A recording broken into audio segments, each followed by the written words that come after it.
ਇਹ ਪਹਿਲੀ ਵਾਰ ਮੌਕਾ ਸੀਗਾ ਜਦੋਂ ਹਰਸਿਮਰਤ ਕੌਰ ਬਾਦਲ ਨੇ ਕੇਂਦਰ ਦੀ ਭਾਜਪਾ ਸਰਕਾਰ ਨੂੰ ਨਿਸ਼ਾਨਾ ਬਣਾਇਆ ਔਰ ਪੂਰੀ ਤਰ੍ਹਾਂ ਖੁੱਲ੍ਹ ਕੇ ਬਣਾਇਆ। ਭਗਵੰਤ ਮਾਨ ਨੇ ਇਹ ਕਹਿੰਦਾ ਵੀ ਜੇ ਅਸੀਂ ਅੰਦੋਲਨ ਜੀਵੀ ਹੈਗੇ ਤਾਂ ਹਾਂ ਹੈਗੇ ਆ, ਨਾਲ ਉਹਨਾਂ ਨੇ ਫਿਰ ਉਸ ਵੇਲੇ ਸਦਨ ਦੇ ਵਿੱਚ ਕਹਿਤਾ ਵੀ ਤੁਸੀਂ ਰਕਤ ਜੀਵੀ ਆ। ਇਹ ਅਕਾਊਂਟ ਅਸੀਂ ਬੰਦ ਕਰ ਦਿੰਦੇ ਆ, ਪਰ ਵਿਚਾਰਾਂ ਦੀ ਆਜ਼ਾਦੀ ਜਿਹੜੀ ਆ ਉਹ ਬਰਕਰਾਰ ਰਹੇਗੀ। ਅਸੀਂ ਉਹਦੇ ਵਿੱਚ ਦਖਲ ਨਹੀਂ ਦੇ ਸਕਦੇ। ਕੱਲ ਸੰਸਦ ਦੇ ਵਿੱਚ ਵੀ ਰੌਲਾ ਇਹ ਪਿਆ ਸੀ, ਅੰਨੀ ਬੋਲੀ ਤੇ ਗੂੰਗੀ ਸਰਕਾਰ ਆ।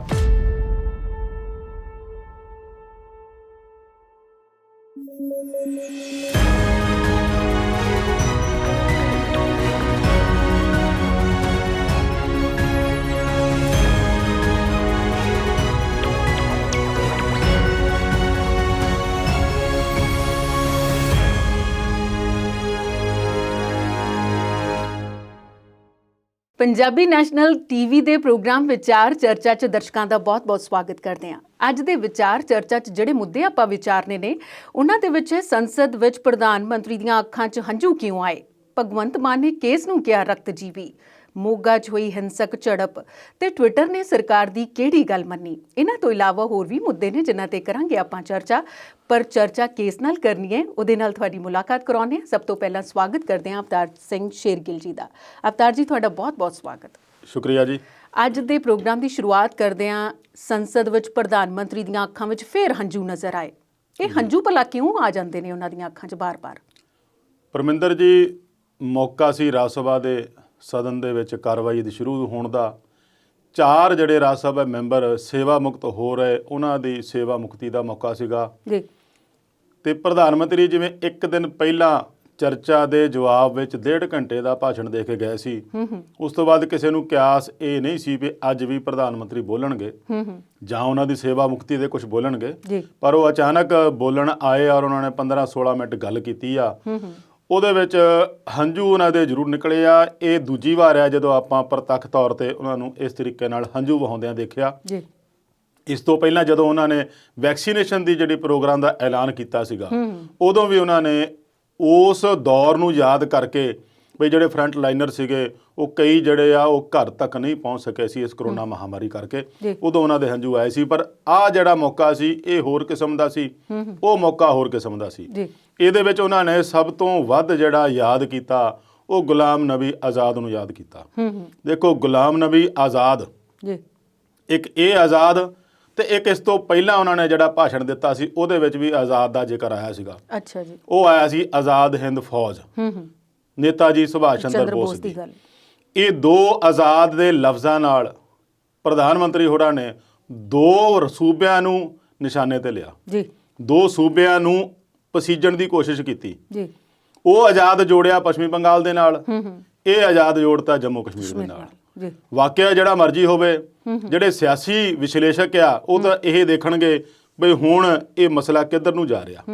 ਜੰਮੂ ਕਸ਼ਮੀਰ 'ਚ ਇਹਨਾਂ ਨੂੰ ਚਿਹਰਾ ਨਹੀਂ ਮਿਲ ਰਿਹਾ ਕੋਈ ਵੀ। ਸਥਾਨਕ ਚੋਣਾਂ ਹੋ ਗਈਆਂ, ਪੰਚਾਇਤ ਚੋਣਾਂ ਹੋ ਗਈਆਂ, ਨਿਬੜ ਗਿਆ ਸਾਰਾ ਕੁਝ। 370 ਤੋਂ ਬਾਅਦ ਹੁਣ ਵਿਧਾਨ ਸਭਾ ਚੋਣਾਂ ਵੱਲ ਨੂੰ ਵੱਧ ਰਿਹਾ ਜੰਮੂ ਕਸ਼ਮੀਰ। ਜਦੋਂ 370 ਖਤਮ ਹੋ ਗਈ ਉਸ ਤੋਂ ਬਾਅਦ ਪਹਿਲੀਆਂ ਚੋਣਾਂ ਹੋਣੀਆਂ। ਉੱਥੇ ਹੁਣ ਜੋ ਇਹਨਾਂ ਦੀ ਰਣਨੀਤੀ ਹੋਣੀ ਆ ਉਹਦੇ ਮੁਤਾਬਕ ਉਹਦਾ ਇੱਕ ਆਧਾਰ ਮੰਨਿਆ ਜਾ ਸਕਦਾ, ਉਹਦਾ ਇੱਕ ਬੇਸ ਮੰਨਿਆ ਜਾ ਸਕਦਾ, ਜਾਂ ਉਹਦੀ ਕਹਿ ਲਓ ਵੀ ਭਾਜਪਾ ਵੱਲੋਂ ਪ੍ਰਧਾਨ ਮੰਤਰੀ ਵੱਲੋਂ ਇੱਕ ਸ਼ੁਰੂਆਤ ਹੋ ਗਈ ਆ। ਇਹੀ ਗੁਲਾਮ ਨਬੀ ਆਜ਼ਾਦ ਹਨ ਜਿਹੜੇ ਕਿ ਪਿਛਲੇ 2 ਸਾਲਾਂ ਤੋਂ ਕਾਂਗਰਸ ਦੇ ਵਿੱਚ ਉਹਨਾਂ ਦੀਆਂ ਸੰਗਠਕ ਚੋਣਾਂ ਪ੍ਰਧਾਨਗੀ ਨੂੰ ਲੈ ਕੇ ਸਵਾਲ ਚੁੱਕਦੇ ਆਏ ਨੇ। ਇੱਥੋਂ ਤੱਕ ਕਿ ਉਹਨਾਂ ਨੇ ਰਾਹੁਲ ਗਾਂਧੀ ਨੂੰ ਇਹਦੇ ਸੰਬੰਧ 'ਚ 23 ਜਣਿਆਂ ਨੇ ਰਲ ਕੇ ਸਭ ਤੋਂ ਮੋਹਰੇ ਅਗਵਾਈ ਕਰਦੇ ਸੀ ਗੁਲਾਮ ਨਬੀ ਆਜ਼ਾਦ, ਤੇ ਉਹਨਾਂ ਨੇ ਪੱਤਰ ਵੀ ਲਿਖਤਾ ਸੀਗਾ ਕਿ ਕੁੱਲ ਵਕਤੀ ਜਿਹੜਾ ਪ੍ਰਧਾਨ ਚਾਹੀਦਾ ਕਾਂਗਰਸ ਨੂੰ, ਨਹੀਂ ਤਾਂ ਅਸੀਂ 50 ਸਾਲ ਭਾਜਪਾ ਨੂੰ ਹਰਾ ਨਹੀਂ ਸਕਦੇ। ਇਹ ਇਹਨਾਂ ਦੇ ਗੁਲਾਮ ਨਬੀ ਆਜ਼ਾਦ ਦੇ ਹੀ ਸ਼ਬਦ ਸਨ, ਬੋਲ ਸਨ। ਉਸੇ ਨੂੰ ਲੈ ਕੇ ਉਹਨਾਂ ਦੀ ਕੁੜੱਤਨ ਵੀ ਚੱਲ ਰਹੀ ਹੈ ਉਹਨਾਂ ਦੇ ਨਾਲ। ਤੇ ਜੇ ਥੋੜਾ ਜਿਹਾ ਮੈਂ ਅਗਲਾ ਪੁਆਇੰਟ ਦੱਸ ਦਵਾਂ ਵੀ ਗੁਲਾਮ ਨਬੀ ਆਜ਼ਾਦ ਨੇ ਜਦੋਂ ਧੰਨਵਾਦ ਕੀਤਾ ਸਾਰਿਆਂ ਦਾ, ਉਹਦੇ 'ਚ ਉਹਨਾਂ ਨੇ ਸਾਰਿਆਂ ਦਾ ਨਾਂ ਲਿਆ, ਸੰਜੇ ਗਾਂਧੀ ਦਾ, ਰਾਜੀਵ ਗਾਂਧੀ ਦਾ, ਅਟਲ ਬਿਹਾਰੀ ਵਾਜਪੇਈ ਦੇ ਕਸੀਦੇ ਪੜ੍ਹੇ, ਤੇ ਨਰਿੰਦਰ ਮੋਦੀ ਹੋਰਾਂ ਦਾ ਪਤਾ ਨਹੀਂ ਕਿੰਨੀ ਕੁ ਵਾਰੀ ਨਾਂ ਲੈ ਲਿਆ ਹੋਊਗਾ, ਪਰ ਉਹਨਾਂ ਦੇ ਸਾਰੇ ਭਾਸ਼ਣ ਦੇ ਵਿੱਚ ਰਾਹੁਲ ਗਾਂਧੀ ਦਾ ਨਾਂ ਗਾਇਬ ਸੀਗਾ। ਉਸ ਕੁੜੱਤਨ ਨੂੰ, ਉਸ ਦੂਰੀ ਨੂੰ ਜਿੱਥੋਂ ਤੱਕ ਲੱਗਦਾ ਵੀ ਭਾਜਪਾ ਭੁਨਾਉਣ ਦੀ ਕੋਸ਼ਿਸ਼ ਕਰਦੀ ਆ। ਇਹੀ ਕਾਰਨ ਆ ਵੀ ਜਦੋਂ ਨਰਿੰਦਰ ਮੋਦੀ ਹੋਣਾ ਨੇ ਕਿਹਾ ਵੀ ਇੱਕ ਸੱਚੇ ਮਿੱਤਰ ਆ ਮੇਰੇ, ਇਹਨਾਂ ਨੂੰ ਕੇਵਲ ਆਪਣਾ ਹੀ ਨਹੀਂ, ਆਪਣੇ ਸੂਬੇ ਦਾ ਹੀ ਨਹੀਂ, ਪੂਰੇ ਦੇਸ਼ ਦਾ ਫਿਕਰ ਰਹਿੰਦਾ ਆ। ਮੈਂ ਨਹੀਂ ਚਾਹੁੰਦਾ ਵੀ ਇਹ ਰਿਟਾਇਰ ਹੋਣ, ਮੈਂ ਨਹੀਂ ਚਾਹੁੰਦਾ ਵੀ ਇਹ ਸੇਵਾ ਮੁਕਤ ਹੋਣ। ਕਹਿਣ ਤੋਂ ਭਾਵ ਸੀ, ਕਹਿ ਵੀ ਦਿੱਤਾ ਉਹਨਾਂ ਨੇ ਵੀ ਜੇ ਇਸ਼ਾਰਿਆਂ 'ਚ ਵੀ ਜੇ ਤੁਹਾਨੂੰ ਕਾਂਗਰਸ ਨਹੀਂ ਵੀ ਦੁਬਾਰਾ ਭੇਜੂਗੇ ਰਾਜ ਸਭਾ 'ਚ ਤਾਂ ਅਸੀਂ ਤਿਆਰ ਆ, ਅਸੀਂ ਤੁਹਾਨੂੰ ਰਾਜ ਸਭਾ 'ਚੋਂ ਜਾਣ ਨਹੀਂ ਦੇਣਾ। ਇਸੇ ਗੱਲ ਨੂੰ ਦੁਹਰਾਇਆ ਰਾਜ ਸਭਾ ਦੇ ਚੇਅਰਮੈਨ ਨੇ ਵੈਂਕਈਆ ਨਾਇਡੂ ਜੀ ਨੇ ਵੀ। ਉਹਨਾਂ ਨੇ ਵੀ ਕਿਹਾ ਨਹੀਂ ਜੀ, ਤੁਸੀਂ ਸ਼ਾਨ ਹੋ ਰਾਜ ਸਭਾ ਦੀ, ਤੁਸੀਂ ਸਦਨ ਦੀ ਸ਼ਾਨ ਹੋ, ਤੁਹਾਡੇ ਵਰਗੇ ਮੈਂਬਰਾਂ ਦੇ ਨਾਲ ਹੀ ਸ਼ਾਨ ਵੱਧਦੀ ਆ, ਵੀ ਤੁਹਾਨੂੰ ਜਾਣ ਨਹੀਂ ਦੇਣਾ ਅਸੀਂ। ਉਹ ਕੁੱਲ ਮਿਲਾ ਕੇ ਉਹਨਾਂ ਨੂੰ ਇੱਕ ਕਿਸਮ ਨਾਲ ਪਲੋਸਣ ਦਾ ਯਤਨ ਵੀ ਆ ਤੇ ਉਹਨਾਂ ਨੂੰ ਆਪਣੇ ਨਾਲ ਰਲਾਉਣ ਦਾ ਯਤਨ ਵੀ ਆ। ਹੰਝੂ ਜਿਹੜੇ ਉਹਨਾਂ ਦੇ ਆਏ ਆ, ਉਹ ਉਹਨਾਂ ਨੇ ਉਹ ਵਾਕਿਆ ਇੱਕ ਯਾਦ ਕੀਤਾ ਸੀ ਜਦੋਂ ਉਹ ਖੁਦ ਨਰਿੰਦਰ ਮੋਦੀ ਗੁਜਰਾਤ ਦੇ ਮੁੱਖ ਮੰਤਰੀ ਹੋਇਆ ਕਰਦੇ ਸਨ ਤੇ ਗੁਲਾਮ ਨਬੀ ਆਜ਼ਾਦ ਜੰਮੂ ਕਸ਼ਮੀਰ ਦੇ ਮੁੱਖ ਮੰਤਰੀ ਸਨ। ਜਦੋਂ ਉੱਥੇ ਇੱਕ ਅੱਤਵਾਦੀ ਹਮਲਾ ਹੋ ਗਿਆ ਸੀ ਤੇ ਉੱਥੇ ਸੈਲਾਨੀ ਜਿਹੜੇ ਉਹ ਕਾਫੀ ਲਪੇਟ 'ਚ ਆ ਗਏ ਸੀਗੇ। ਉਹਨਾਂ ਸੈਲਾਨੀਆਂ ਦੇ ਵਿੱਚ ਜ਼ਿਆਦਾ ਗਿਣਤੀ ਜਿਹੜੀ ਗੁਜਰਾਤ ਦੀ ਸੀਗੀ। ਉਸ ਦੇ ਵਿੱਚ ਜਦੋਂ ਉੱਥੇ ਮੌਤਾਂ ਹੋਈਆਂ, ਜਿੰਨੀਆਂ ਕੁ ਕੈਜੁਅਲਟੀਜ਼ ਹੋਈਆਂ, ਉਹਦੇ ਬਾਬਤ ਮੋਦੀ ਹੋਰਾਂ ਨੇ ਦੱਸਿਆ ਕਿ ਮੈਨੂੰ ਖੁਦ ਗੁਲਾਮ ਨਬੀ ਆਜ਼ਾਦ ਨੇ ਫੋਨ ਕੀਤਾ ਬਈ ਇੱਦਾਂ ਇੱਦਾਂ ਹੋ ਗਿਆ ਤੇ ਆਹ ਗੱਲਬਾਤ ਆ ਤੇ ਮੈਂ ਇਹਦੇ ਬਾਰੇ ਪੂਰਾ ਕੋਸ਼ਿਸ਼ ਕਰ ਰਿਹਾ, ਕਿਸੇ ਗੱਲ ਦੀ ਚਿੰਤਾ ਨਹੀਂ ਕਰਨੀ। ਤੇ ਮੋਦੀ ਹੋਰਾਂ ਦਾ ਇਹ ਸੀ ਕਹਿਣਾ ਵੀ ਇਹਨਾਂ ਤੋਂ ਬੋਲ ਨਹੀਂ ਸੀ ਨਿਕਲ ਰਹੇ, ਇੰਨੇ ਭਾਵੁਕ ਹੋ ਗਏ ਸੀ। ਉਸ ਦਾ ਜ਼ਿਕਰ ਉਹਨਾਂ ਨੇ ਇਹ ਵੀ ਕੀਤਾ ਵੀ ਜਦੋਂ ਮੁੜ ਕੇ ਉਦੋਂ ਰੱਖਿਆ ਮੰਤਰੀ ਪ੍ਰਣਬ ਮੁਖਰਜੀ ਹੁੰਦੇ ਸੀ, ਉਹਨਾਂ ਨੇ ਕਿਹਾ ਵੀ ਜਹਾਜ਼ ਦਾ ਜਾਂ ਕਿਸੇ ਤਰੀਕੇ ਨਾਲ ਫੌਜ ਦੇ ਜਹਾਜ਼ ਦਾ ਪ੍ਰਬੰਧ ਹੋ ਸਕਦਾ ਤਾਂ ਮੈਂ ਉਹਨਾਂ ਦੇ ਡੈੱਡ ਬੋਡੀ ਸੀ ਜਾਂ ਜਿਹੜੇ ਵੀ ਕੋਈ ਜ਼ਖਮੀ ਆ ਉਹਨਾਂ ਨੂੰ ਮੈਂ ਆਪਣੇ ਸੂਬੇ 'ਚ ਲਿਆਵਾਂ। ਗੁਲਾਮ ਨਬੀ ਆਜ਼ਾਦ ਨੇ ਵੀ ਦੱਸਿਆ ਵੀ ਮੈਂ ਜਦੋਂ 에ਅਰਪੋਰਟ ਤੋਂ ਨਿਕਲ ਰਿਹਾ ਸੀਗਾ ਤੇ ਮੇਰੇ ਇੱਕ ਗੋਡਿਆਂ ਨੂੰ ਇੱਕ ਬੱਚੇ ਨੇ ਫੜ ਲਿਆ ਸੀ। ਕਹਿੰਦਾ ਮੇਰਾ ਉੱਥੇ ਧਾਹਾਂ ਨਿਕਲ ਗਈਆਂ। ਉਹ ਮੰਜ਼ਰ ਕਹਿੰਦੇ ਵੀ ਮੈਂ ਬਹੁਤ ਮਤਲਬ ਮੇਰੇ ਜ਼ਿੰਦਗੀ ਦਾ ਇੱਕ ਭਿਆਨਕ ਮੰਜ਼ਰ ਸੀ ਜਿਹੜਾ ਮੈਂ ਦੇਖ ਨਹੀਂ ਸੀ ਸਕਦਾ। ਇਹਨਾਂ ਗੱਲਾਂ ਨੂੰ ਲੈ ਕੇ ਇਹ ਭਾਵੁਕਤਾ ਜ਼ਰੂਰ ਹੋਈ ਆ। ਭਾਵੁਕਤਾ ਹੋਣਾ ਇਹ ਆਪਸੀ ਮਿੱਤਰਤਾ ਆ, ਆਪਸੀ ਨੇੜਤਾ ਆ। ਪਰ ਇੱਕ ਦਿਨ ਪਹਿਲਾਂ ਵੀ ਜਦੋਂ ਇਸ ਬਹਿਸ ਹੋ ਰਹੀ ਸੀਗੀ, ਰਾਸ਼ਟਰਪਤੀ ਦੇ ਭਾਸ਼ਣ ਦੇ ਚਰਚਾ ਹੋ ਰਹੀ ਸੀ, ਉਦੋਂ ਵੀ ਜਦੋਂ ਇਹਨਾਂ ਨੇ ਚਰਚਾ ਸ਼ੁਰੂ ਕੀਤੀ ਆ ਗੁਲਾਮ ਨਬੀ ਆਜ਼ਾਦ ਨੇ, ਤੇ ਉਦੋਂ ਵੀ ਉਹਨਾਂ ਦਾ ਇੰਨਾ ਹਮਲਾਵਰ ਰੁਖ ਨਹੀਂ ਸੀ ਕਿਉਂਕਿ ਉਹ ਲੀਡਰ ਆਫ ਆਪੋਜੀਸ਼ਨ ਸੀਗਾ ਰਾਜ ਸਭਾ 'ਚ। ਨਹੀਂ, ਪਰ ਉਹਨਾਂ ਨੇ ਕਿਸਾਨੀ ਮੁੱਦੇ ਤੇ ਪੂਰਾ ਇਤਿਹਾਸ ਖੋਲ ਕੇ ਸੁਣਾਤਾ ਸੀ। ਬਿਲਕੁਲ ਸੁਣਾਇਆ ਸੀਗਾ, ਪਰ ਮੋਦੀ ਦੇ ਉੱਤੇ ਹਮਲਾਵਰ ਰੁਖ ਨਹੀਂ ਸੀ ਰੱਖਿਆ ਉਹਨਾਂ ਨੇ। ਜ਼ਰੂਰ ਕਿਹਾ ਸੀਗਾ ਕਿ ਕਿਸਾਨਾਂ ਤੋਂ ਅੱਜ ਤੱਕ ਨਾ ਕੋਈ ਸਰਕਾਰ ਜਿੱਤ ਸਕੀ ਆ, ਨਾ ਜਿੱਤ ਸਕਦੀ ਆ, ਪਰ ਉਹਨਾਂ ਨੇ ਸਿੱਧੀ ਪੁਆਇੰਟ ਆਫ ਜਿਹੜਾ ਕਰਨਾ ਸੀ ਨਾ ਨਰਿੰਦਰ ਮੋਦੀ ਹੁਣਾਂ ਤੇ ਪ੍ਰਧਾਨ ਮੰਤਰੀ ਤੇ, ਉਹ ਨਹੀਂ ਕੀਤਾ ਜਿਵੇਂ ਬਾਕੀ ਮੈਂਬਰਾਂ ਨੇ ਕੀਤਾ ਸੀਗਾ ਵੀ ਤੁਸੀਂ ਹੰਕਾਰੇ ਗਏ ਆ, ਤੁਸੀਂ ਇਹ ਹੋ ਗਏ ਆ, ਉਹ ਹੋ ਗਏ ਆ, ਬਹੁਤ ਕੁਝ ਬੋਲੇ ਆ। ਬਾਅਦ 'ਚ ਗੁਲਾਮ ਨਬੀ ਆਜ਼ਾਦ ਉਸ ਪੁਆਇੰਟ ਤੱਕ ਰਹੇ ਆ, ਹੈ ਸੁਲਝੇ ਉਹ ਬੰਦੇ, ਬਹੁਤ ਪੁਰਾਣੇ ਆ। ਸੋ ਉਹਨਾਂ ਦੀ ਜਿਹੜੀ ਹੁਣ ਦਿਸ਼ਾ ਔਰ ਦਸ਼ਾ ਜਿਹੜੀ ਆ ਉਹ ਭਾਜਪਾ ਤੈਅ ਕਰਨ ਨੂੰ ਫਿਰਦੀ ਆ ਵੀ ਕਿਤੇ ਨਾ ਕਿਤੇ ਅਸੀਂ ਲੈ ਲਈਏ ਤੇ ਸਾਡੇ ਕੋਲ ਜਿਹੜਾ ਚਿਹਰਾ ਹੈ ਨਹੀਂ ਜੰਮੂ ਕਸ਼ਮੀਰ 'ਚ ਉਹ ਵਰਤਿਆ ਜਾ ਸਕਦਾ। ਤੇ ਇੱਥੇ ਮੈਂ ਅਵਤਾਰ ਜੀ ਤੁਹਾਨੂੰ ਟੋਕ ਰਹੀ ਹਾਂ, ਚਲੋ ਉਹਨਾਂ ਦਾ ਭਾਵੁਕ ਹੋਣਾ ਬਣਦਾ ਹੈ, ਪ੍ਰਧਾਨ ਮੰਤਰੀ ਵੀ ਭਾਵੁਕ, ਪਰ ਐਂਡ ਦੇ ਵਿੱਚ ਪ੍ਰਧਾਨ ਮੰਤਰੀ ਨੂੰ ਸਲੂਟ ਕਿਉਂ ਕਰਨਾ ਪਿਆ ਗੁਲਾਮ ਨਬੀ ਨੂੰ? ਇਸੇ ਕਰਕੇ ਵੀ ਇਹ ਬਹੁਤ ਪੁਰਾਣੇ ਮੈਂਬਰ ਚੱਲੇ ਆਉਂਦੇ ਆ। ਦੂਸਰੀ ਗੱਲ, ਉਹਨਾਂ ਨੇ ਜਿਹੜੀ ਉਹ ਮਦਦ ਉਸ ਵੇਲੇ ਕੀਤੀ ਸੀਗੀ, ਲਹਿਜਾ ਬਹੁਤ ਵਧੀਆ ਉਹਨਾਂ ਦਾ, ਬੋਲਣ ਦਾ ਢੰਗ ਵਧੀਆ ਉਹਨਾਂ ਦਾ, ਸਾਰਿਆਂ ਨਾਲ ਮਿਲ ਜੁਲ ਕੇ ਰਹਿੰਦੇ ਆ। ਔਰ ਇਹ ਪਹਿਲੀ ਵਾਰ ਹੀ ਹੈ ਕਿ ਪ੍ਰਧਾਨ ਮੰਤਰੀ ਨਰਿੰਦਰ ਮੋਦੀ ਨੇ ਐਜ਼ ਏ ਪੋਲੀਟੀਸ਼ੀਅਨ ਕਿਸੇ ਕਾਂਗਰਸ ਨੂੰ ਸਲੂਟ ਕੀਤਾ ਹੋਵੇ, ਕਿਸੇ ਕਾਂਗਰਸੀ ਬੰਦੇ ਨੂੰ। ਇਹ ਵੀ ਪਹਿਲੀ ਵਾਰੀ ਹੋਇਆ। ਉਹਦੇ ਵਿੱਚ ਦੇਖੋ ਗੱਲ ਤਾਂ ਉੱਥੇ ਸਪਸ਼ਟ ਇਹ ਆਉਂਦੀ ਆ ਵੀ ਹੁਣ ਸਾਰਾ ਕੁਝ ਰਾਜਨੀਤਿਕ ਜੋੜ ਤੋੜ ਵਾਲਾ ਕੰਮ ਚੱਲਦਾ ਹੈ। ਫਿਰ ਉਧਰ ਜਿੱਧਰ ਵੀ ਗੱਲ ਬਣਦੀ ਹੋਵੇ ਬਣਾਉਣੀ ਆ ਅਸੀਂ, ਚਾਹੇ ਉਹਦੇ ਲਈ ਸਲੂਟ ਮਾਰਨਾ ਪਵੇ, ਚਾਹੇ ਉਹਦੇ ਲਈ ਹੰਝੂ ਵਹਾਉਣੇ ਪੈਣ, ਚਾਹੇ ਕੁਝ ਵੀ ਕਰਨਾ ਪਵੇ, ਗੋਡੇ ਫੜਨੇ ਪੈਣ, ਤਾਂ ਵੀ ਕੋਈ ਚੱਕਰ ਨਹੀਂ। ਉਹ ਇਹ ਜੋੜ ਤੋੜ ਦੀ ਸਾਰੀ ਰਣਨੀਤੀ ਆ, ਸਾਰੀ ਰਾਜਨੀਤੀ ਆ, ਉਹਦੇ ਤੇ ਚੱਲ ਰਹੀ ਆ। ਸੋ ਇਹ ਗੁਲਾਮ ਨਬੀ ਆਜ਼ਾਦ ਦੇ ਬਾਰੇ ਜੇ ਚੋਣ ਜਾਂ ਸਿਆਸੀ ਵਿਸ਼ਲੇਸ਼ਕ ਕੀ ਕਹਿੰਦੇ ਆ ਉਹ ਵੀ ਮੈਂ ਦੱਸਣਾ ਚਾਹੂੰਗਾ ਵੀ ਉਹਨਾਂ ਦਾ ਇਹ ਕਹਿਣਾ ਵੀ ਇਸ ਮੁਕਾਮ ਤੇ ਆ ਕੇ ਗੁਲਾਮ ਨਬੀ ਆਜ਼ਾਦ ਕਾਂਗਰਸ ਨੂੰ ਨਹੀਂ ਛੱਡ ਸਕਦਾ। ਬੇਸ਼ੱਕ ਉਹਨੂੰ ਰਾਜ ਸਭਾ ਮੈਂਬਰ ਦੁਆਰਾ ਬਣਾਉਣ ਚਾਹੇ ਨਾ ਬਣਾਉਣ, ਪਰ ਜੋ ਇਸ ਵੇਲੇ ਉਹਦਾ ਮੁਕਾਮ ਕਾਂਗਰਸ ਦੇ ਵਿੱਚ ਆ ਜਾਂ ਉਮਰ ਦੇ ਜਿਸ ਪੜਾਅ ਦੇ ਉੱਤੇ ਆ, ਉਸ ਪੜਾਅ ਦੇ ਵਿੱਚ ਉਹਦਾ ਕਿਸੇ ਹੋਰ ਪਾਰਟੀ 'ਚ ਜਾਣਾ ਸੰਭਵ ਨਹੀਂ ਲੱਗਦਾ। ਫਿਰ ਵੀ ਪਤਾ ਨਹੀਂ ਹੁੰਦਾ ਮਨ ਦਾ ਕਿਸੇ ਦਾ ਕੀ ਕਦੋਂ ਪਲਟਾ ਮਾਰ ਜਾਏ। ਪਰ ਉਹਨਾਂ ਦਾ ਇਹ ਵੀ ਕਿਆਸ ਚੱਲ ਰਹੀ ਆ, ਸੰਭਾਵਨਾ ਜਤਾਈ ਜਾ ਰਹੀ ਆ ਵੀ ਕੇਰਲ ਤੋਂ ਇੱਕ ਰਾਜ ਸਭਾ ਸੀਟ ਵਿਹਲੀ ਹੋ ਰਹੀ ਆ।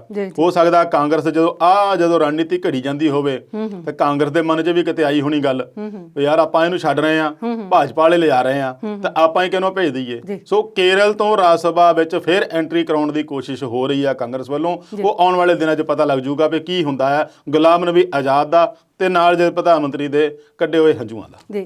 ਤੇ ਸੰਸਦ ਦੇ ਵਿੱਚ ਹੀ ਵਾਪਸ ਜਾਂਦੇ ਆ ਤੇ ਗੱਲ ਕਰਦੇ ਆ, ਬਹਿਸ ਚੱਲ ਰਹੀ ਹੈ, ਉਹਦੇ ਸੰਸਦ ਮੈਂਬਰ ਵੱਖੋ ਵੱਖਰੇ ਬਿਆਨ ਦੇ ਰਹੇ ਨੇ।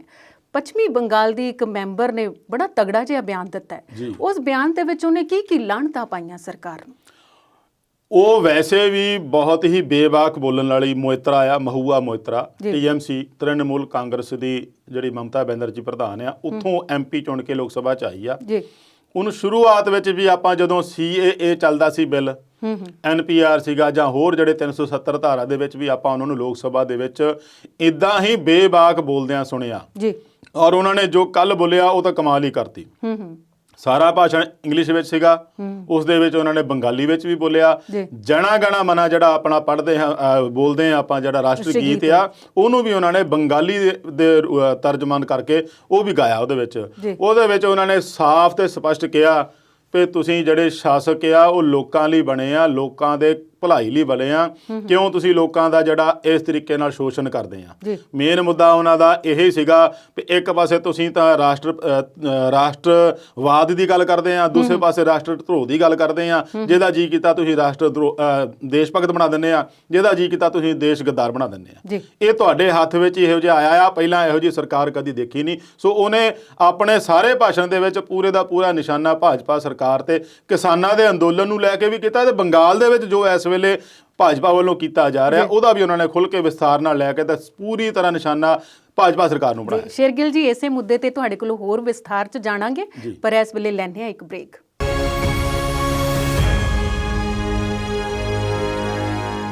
ਵਕਫੇ ਤੋਂ ਬਾਅਦ ਵਿਚਾਰ ਚਰਚਾ ਪ੍ਰੋਗਰਾਮ 'ਚ ਦਰਸ਼ਕਾਂ ਦਾ ਸਵਾਗਤ ਕਰਦੇ ਹਾਂ ਫਿਰ ਤੋਂ। ਤੇ ਅਵਤਾਰ ਜੀ, ਵਾਪਸ ਆਪਣੇ ਮੁੱਦੇ ਵੱਲ ਪਰਤੀਏ। ਸੰਸਦ ਵਿੱਚ ਹੀ ਰਹਿੰਦੇ ਹਾਂ ਆਪਾਂ। ਮੋਹੀਆ ਮਿੱਤਰਾ ਦਾ ਤਾਂ ਬਿਆਨ ਸੁਣ ਲਿਆ ਵੀ ਉਹਨੇ ਕੀ ਕਿਹਾ। ਪੰਜਾਬ ਤੋਂ ਹਰਸਿਮਰਤ ਬਾਦਲ ਵੀ ਉੱਥੇ ਕੱਲ ਗਰਜੇ ਸਨ ਤੇ ਪੂਰੇ ਜੋਸ਼ ਨਾਲ ਉਹਨਾਂ ਨੇ 26 ਜਨਵਰੀ ਦੀ ਘਟਨਾ ਦਾ ਬਖਾਨ ਕੀਤਾ। ਉਹਦੇ ਬਾਰੇ ਦੱਸ ਦਿਓ। ਬਿਲਕੁਲ ਜੀ, ਅਕਾਲੀ ਭਾਜਪਾ ਗੱਠਜੋੜ ਟੁੱਟਣ ਤੇ ਕੇਂਦਰੀ ਮੰਤਰੀ ਦੇ ਅਹੁਦੇ ਤੋਂ ਅਸਤੀਫਾ ਦੇਣ ਤੋਂ ਬਾਅਦ ਇਹ ਪਹਿਲੀ ਵਾਰ ਮੌਕਾ ਸੀਗਾ ਜਦੋਂ ਹਰਸਿਮਰਤ ਕੌਰ ਬਾਦਲ ਨੇ ਕੇਂਦਰ ਦੀ ਆਪਣੀ ਹੀ 30 ਸਾਲ ਤੋਂ ਭਾਈਵਾਲ ਰਹੀ ਭਾਜਪਾ ਸਰਕਾਰ ਨੂੰ ਨਿਸ਼ਾਨਾ ਬਣਾਇਆ ਔਰ ਪੂਰੀ ਤਰ੍ਹਾਂ ਖੁੱਲ੍ਹ ਕੇ ਬਣਾਇਆ ਨਿਸ਼ਾਨਾ। ਉਹਨਾਂ ਦੇ ਜਿਹੜੇ ਭਾਸ਼ਣ ਸੀ, ਉਹਨਾਂ ਦੇ ਬੋਲ ਤੋਂ ਇੱਕ ਵਾਰੀ ਤਾਂ ਇਹ ਜ਼ਰੂਰ ਲੱਗਦਾ ਸੀ ਵੀ ਵਾਕਈ ਭਾਜਪਾ ਨੇ ਇਹਨਾਂ ਨਾਲ ਧੋਖਾ ਕੀਤਾ।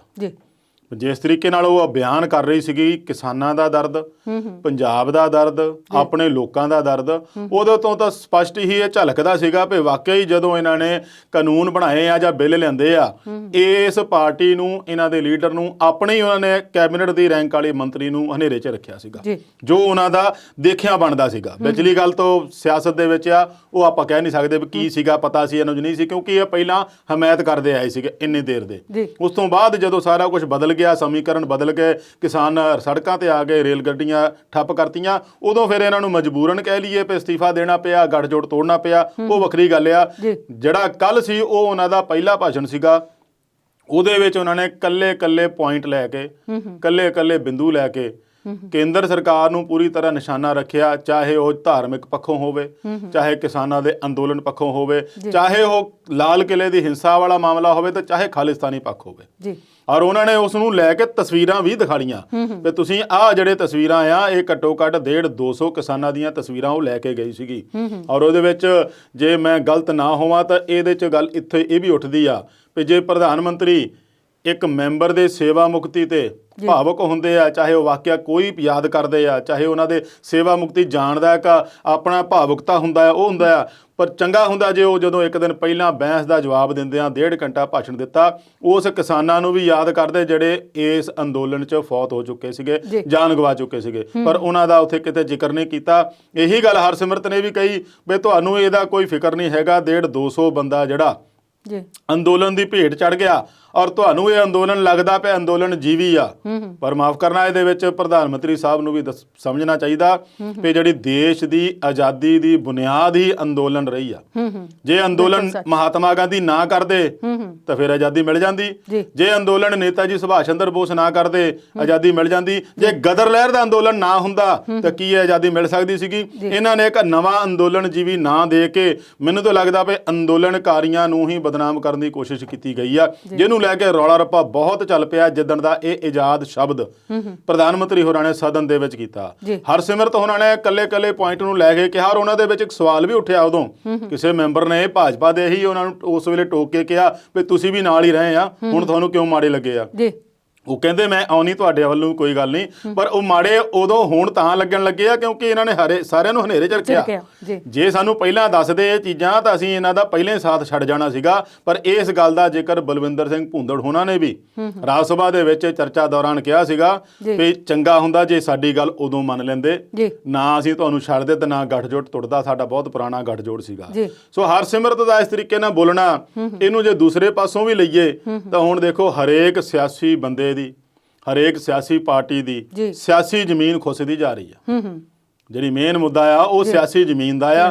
ਹੁਣ ਉਹਨਾਂ ਦੀ ਚਾਹੇ ਮਜਬੂਰੀ ਮੰਨ ਲਓ ਤੇ ਚਾਹੇ ਕੁਝ ਵੀ ਆ, ਪਰ ਹਾਂ ਦਾ ਨਾਰਾ ਜ਼ਰੂਰ ਉਹਨੇ ਮਾਰਿਆ ਆ। ਪਰ ਇਹਦੇ 'ਚ ਸਿਆਸੀ ਜ਼ਮੀਨ ਖੁੱਸਣ ਵੇਲੇ ਹੀ ਇਹਨਾਂ ਨੂੰ ਯਾਦ ਕਿਉਂ ਆਉਂਦਾ, ਇਹ ਵੀ ਇੱਕ ਸਵਾਲ ਖੜਾ ਹੁੰਦਾ ਆ। ਇਹ ਸਵਾਲ ਤਾਂ ਜਵਾਬ ਮੈਨੂੰ ਨਹੀਂ ਲੱਗਦਾ ਕਿ ਤੁਹਾਡੇ ਕੋਲ ਜਾਂ ਮੇਰੇ ਕੋਲ ਜਾਂ ਸਾਡੇ ਦਰਸ਼ਕਾਂ ਕੋਲ ਹੋਵੇ, ਕਿਸੇ ਕੋਲ ਵੀ ਨਹੀਂ ਹੋਊਗਾ। ਜਦੋਂ ਤੱਕ ਸਿਆਸੀ ਜ਼ਮੀਨ ਖੁੱਸਣ ਲੱਗਦੀ ਆ ਉਦੋਂ ਤੋਂ ਫਿਰ ਇਹ ਕਹਿੰਦੇ ਜੀ ਅਸੀਂ ਆ ਸਾਰਾ ਕੁਝ ਹੁਣ ਛੱਡ ਦਿਓ ਸਾਡੇ ਤੇ।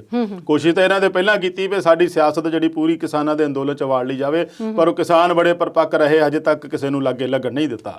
ਪਰ ਹੁਣ ਜਦੋਂ ਸਾਰੀ ਜ਼ਮੀਨ ਇਹਨਾਂ ਦੇ ਖੁੱਸਣ ਲੱਗੀ ਆ ਤਾਂ ਇਸ ਤਰੀਕੇ ਨਾਲ ਜਦੋਂ ਬਿਆਨਬਾਜ਼ੀ ਹੁੰਦੀ ਆ, ਸੰਸਦ 'ਚ ਘੇਰਿਆ ਜਾਂਦਾ ਆ, ਬਹੁਤ ਚੰਗਾ ਹੁੰਦਾ। ਕਈਆਂ ਨੇ ਤਾਂ ਸੋਸ਼ਲ ਮੀਡੀਆ ਤੇ ਇਹਨਾਂ ਤੇ ਇਹ ਵੀ ਸਵਾਲ ਉਠਾਏ ਆ ਬਈ ਤੁਸੀਂ ਜੋ ਅੰਦਰ ਰਹਿ ਕੇ ਕਰ ਸਕਦੇ ਸੀ ਨਾ ਕਿਸਾਨਾਂ ਲਈ, ਜੋ ਸਰਕਾਰ ਦੇ ਵਿੱਚ ਰਹਿ ਕੇ ਕਰ ਸਕਦੇ ਸੀਗੇ, ਉਹ ਹੁਣ ਬਾਹਰ ਆ ਕੇ ਤੁਹਾਡੇ ਵੱਸ ਦੀ ਗੱਲ ਹੈ ਨਹੀਂ। ਹੁਣ ਤਾਂ ਆਹ ਰੌਲਾ ਰੱਪਾ ਆਇਆ, ਜੇ ਤੁਸੀਂ ਜਿੰਨਾ ਪਾ ਲਓਗੇ ਉਹਨਾਂ ਤੁਹਾਡੀ ਵਾਹ ਹੋ ਜਾਊਗੀ, ਨਹੀਂ ਪਾਉਂਗੇ ਨਹੀਂ ਬੋਲੂਗੇ ਤਾਂ ਫਿਰ ਬਾਕੀ ਬਾਹਰ ਤੁਹਾਨੂੰ ਪਤਾ ਹੀ ਆ ਵੀ ਲੋਕ ਗਾਲਾਂ ਕੱਢਦੇ ਹੁੰਦੇ ਆ, ਉੱਥੇ ਤਾਂ ਬੋਲ ਨਹੀਂ ਹੋਇਆ ਤੁਹਾਡੇ ਤੋਂ, ਇੱਥੇ ਆ ਕੇ ਸਾਡੇ ਕੋਲ ਕੀ ਕਰਨਾ ਤੁਸੀਂ।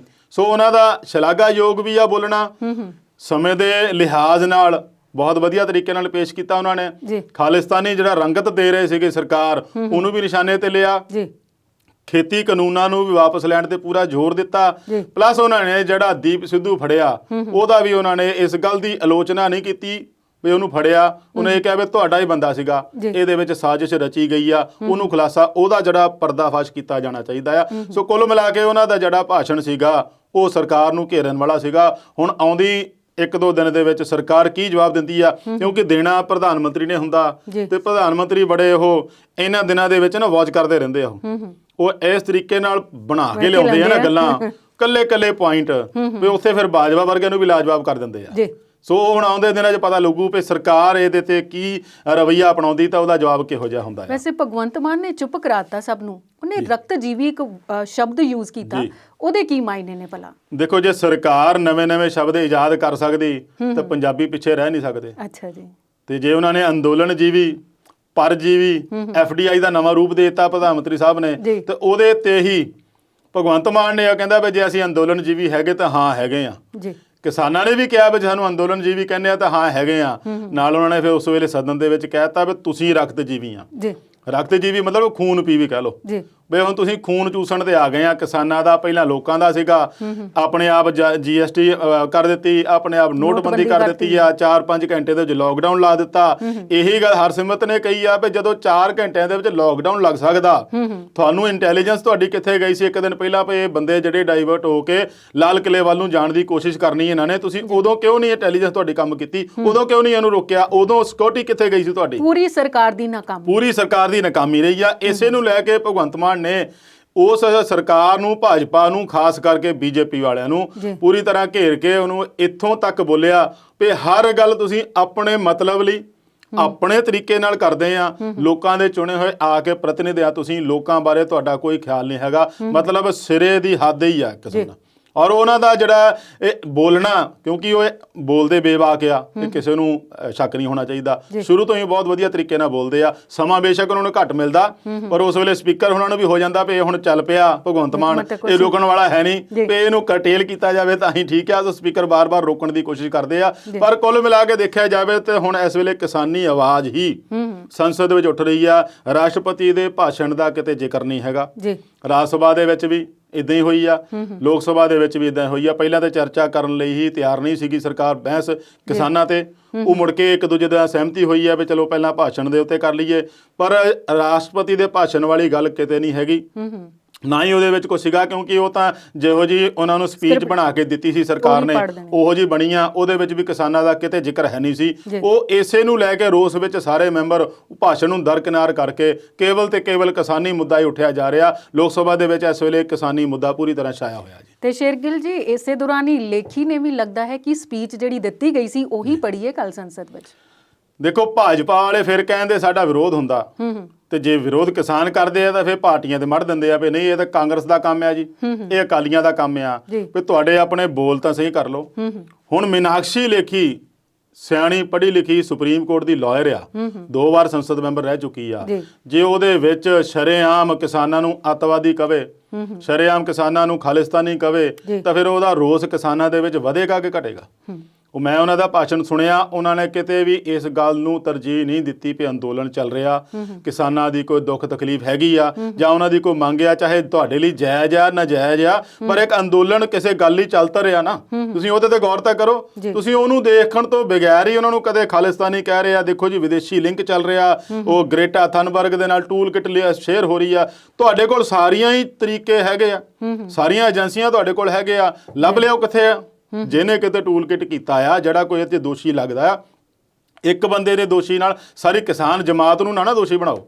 ਮੀਨਾਕਸ਼ੀ ਲੇਖੀ ਦਾ ਸਾਰਾ ਜਿਹੜਾ ਭਾਸ਼ਣ ਸੀਗਾ ਉਹ ਇਸੇ ਗੱਲ ਤੇ ਕੇਂਦਰਿਤ ਸੀਗਾ ਵੀ ਕਿਸਾਨ ਜਿਹੜੇ ਆ ਇਹ ਅੱਤਵਾਦੀ ਆ, ਇਹ ਵੱਖਵਾਦੀ ਆ, ਇਹ ਨਕਸਲਵਾਦੀ ਆ, ਇਹਨਾਂ ਨੂੰ ਭੜਕਾਇਆ ਜਾ ਰਿਹਾ। ਨਾਲ ਦੀ ਨਾਲ ਕਹੀ ਵੀ ਜਾਂਦੇ ਵੀ ਕੇਵਲ ਇਹ ਪੰਜਾਬ ਦੇ ਹੀ ਆ, ਮੁੱਠੀ ਪਰ ਹੋਰ ਕਿਤੋਂ ਆ ਨਹੀਂ ਰਹੇ, ਪਰ ਇਹਨਾਂ ਨੂੰ ਪਤਾ ਨਹੀਂ ਜਾਂ ਤਾਂ ਇਹਨਾਂ ਕੋਲ ਇਨਪੁਟ ਨਹੀਂ ਮਿਲਦੀ ਜਾਂ ਇਹਨਾਂ ਨੂੰ ਕੋਈ ਦੱਸਦਾ ਨਹੀਂ ਵੀ ਹਰਿਆਣੇ ਦੇ ਵਿੱਚ ਮਹਾਪੰਚਾਇਤਾਂ ਦਾ ਇਸ ਵੇਲੇ ਜ਼ੋਰ ਚੱਲਣ ਡਿਆ, ਯੂਪੀ ਦੇ ਵਿੱਚ ਮਹਾਪੰਚਾਇਤਾਂ ਚੱਲ ਰਹੀਆਂ ਜਿਹਦੇ ਵਿੱਚ ਪੈਰ ਸਿੱਟਣ ਜਗ੍ਹਾ ਨਹੀਂ ਹੁੰਦੀ। ਉਹ ਕਿਸਾਨ ਪੰਜਾਬ ਤੋਂ ਤਾਂ ਗਏ ਨਹੀਂ ਹੁੰਦੇ, ਉਹ ਸਾਰੇ ਦੇ ਸਾਰੇ ਯੂਪੀ ਹੋਂ ਤਾਂ ਨਿਰੋਲ ਕਿਸਾਨ ਹੁੰਦੇ ਆ, ਹਰ ਵਰਗ ਦੇ ਕਿਸਾਨ ਹੁੰਦੇ ਆ। ਪਰ ਮੀਨਾਕਸ਼ੀ ਲੇਖੀ ਦਾ ਜਿਹੜਾ ਆ ਉਹ ਘੜਿਆ ਕੜਾਇਆ ਕੁਦਰਤੀ ਆਪੇ ਉਹਨੇ ਸਰਕਾਰ ਦਾ ਪੱਖ ਪੂਰਨਾ ਹੁੰਦਾ, ਪਰ ਉਹਦੇ ਜਿਹੜੇ ਬੋਲਣ ਦਾ ਲਹਿਜਾ ਜ਼ਰੂਰ ਰੱਖਣਾ ਚਾਹੀਦਾ। ਬਾਰ-ਬਾਰ ਕਿਸਾਨਾਂ ਨੂੰ ਇਸ ਤਰ੍ਹਾਂ ਟਾਰਗੇਟ ਕਰਨਾ, ਉਹਨਾਂ ਦੇ ਵਿੱਚ ਤੁਹਾਡੇ ਨਾਲੋਂ ਜਿਹੜੀ ਖਾਈ ਤੁਸੀਂ ਸੂਲਾਂ ਨਾਲ ਔਰ ਬੈਰੀਕੇਡਿੰਗ ਨਾਲ ਜਿਹੜੇ ਭਰ ਕੇ ਚੌੜੀ ਕੀਤੀ ਆ, ਉਹ ਇਦਾਂ ਦੇ ਬਿਆਨਾਂ ਨਾਲ ਹੋਰ ਚੌੜੀ ਹੁੰਦੀ ਜਾਂਦੀ ਆ। ਇਹਦੇ ਤੁਸੀਂ ਉਹਨੂੰ ਪੂਰਨ ਦੀ ਕੋਸ਼ਿਸ਼ ਨਹੀਂ ਕਰਦੇ, ਸਗੋਂ ਵਖਰੇਵਾਂ ਹੋਰ ਦੂਰ ਕਰਨ ਦੀ ਕੋਸ਼ਿਸ਼ ਹੋ ਰਹੀ ਆ। ਜੀ ਅਵਤਾਰ ਜੀ, ਬੜੇ ਵਿਸਥਾਰ ਨਾਲ ਤੁਸੀਂ ਇਹ ਬਹਿਸ ਦੀ ਸਾਰੀ ਰੂਪਰੇਖਾ ਬਿਆਨ ਕਰ ਦਿੱਤੀ। ਅਗਲੇ ਮੁੱਦੇ ਤੇ ਤੁਹਾਡੇ ਕੋਲੋਂ ਫਿਰ ਵਿਸਥਾਰ ਨਾਲ ਜਾਣਾਂਗੇ, ਪਰ ਇਸ ਵੇਲੇ ਲੈਣੇ ਆ ਬ੍ਰੇਕ।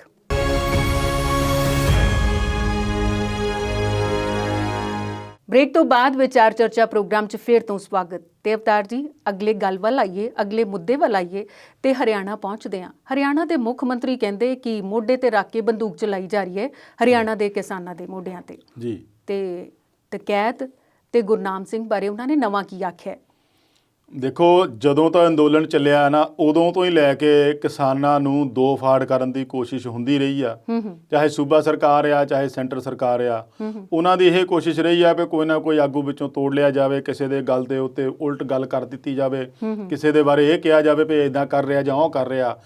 ਹੁਣ ਜਦੋਂ ਮਨੋਹਰ ਲਾਲ ਖੱਟਰ ਜੀ ਨੂੰ ਜਦੋਂ ਤਾਂ ਕਰਨਾਲ ਦੇ ਵਿੱਚ ਇਹਨਾਂ ਦਾ ਸਮਾਗਮ ਨਹੀਂ ਹੋਣ ਦਿੱਤਾ ਸੀਗਾ, ਬੜਾ ਉੱਤੇ ਕਿਸਾਨ ਪਹੁੰਚ ਗਏ ਸੀਗੇ, ਵਿਰੋਧ ਹੋ ਗਿਆ ਸੀਗਾ। ਉਸ ਤੋਂ ਬਾਅਦ ਗ੍ਰਹਿ ਮੰਤਰੀ ਅਮਿਤ ਸ਼ਾਹ ਦੇ ਆਰਡਰ ਤੇ ਇਹਨਾਂ ਨੇ ਹਰਿਆਣੇ ਦੇ ਵਿੱਚ ਸਾਰੇ ਪ੍ਰੋਗਰਾਮ ਕੈਂਸਲ ਕਰ ਦਿੱਤੇ ਸੀਗੇ ਵੀ ਅਸੀਂ ਹੁਣ ਨਹੀਂ ਕਰਿਆ ਕਰਨੇ। ਉਦੋਂ ਵੀ ਮਨੋਹਰ ਲਾਲ ਖੱਟਰ ਹੋਣਾ ਦੇ ਮੰਤਰੀਆਂ ਨੇ ਗੁਰਨਾਮ ਸਿੰਘ ਚੜੂਨੀ, ਹਰਿਆਣੇ ਦਾ ਇੱਕ ਬਹੁਤ ਵੱਡਾ ਕਿਸਾਨ ਆਗੂ ਆ, ਜਿਹੜਾ ਇਸ ਵੇਲੇ 40 ਕਿਸਾਨ ਜਥੇਬੰਦੀਆਂ ਦੇ ਜਿਹੜੇ 40 ਆਗੂ ਜਿਹੜੇ ਆ ਪੂਰੇ ਦੇਸ਼ ਭਰ ਦੇ ਕਿਸਾਨ ਜਥੇਬੰਦੀਆਂ ਦੇ, ਉਹਨਾਂ ਦੇ ਵਿੱਚ ਉਹ ਅਹਿਮ ਭੂਮਿਕਾ ਨਿਭਾ ਰਿਹਾ।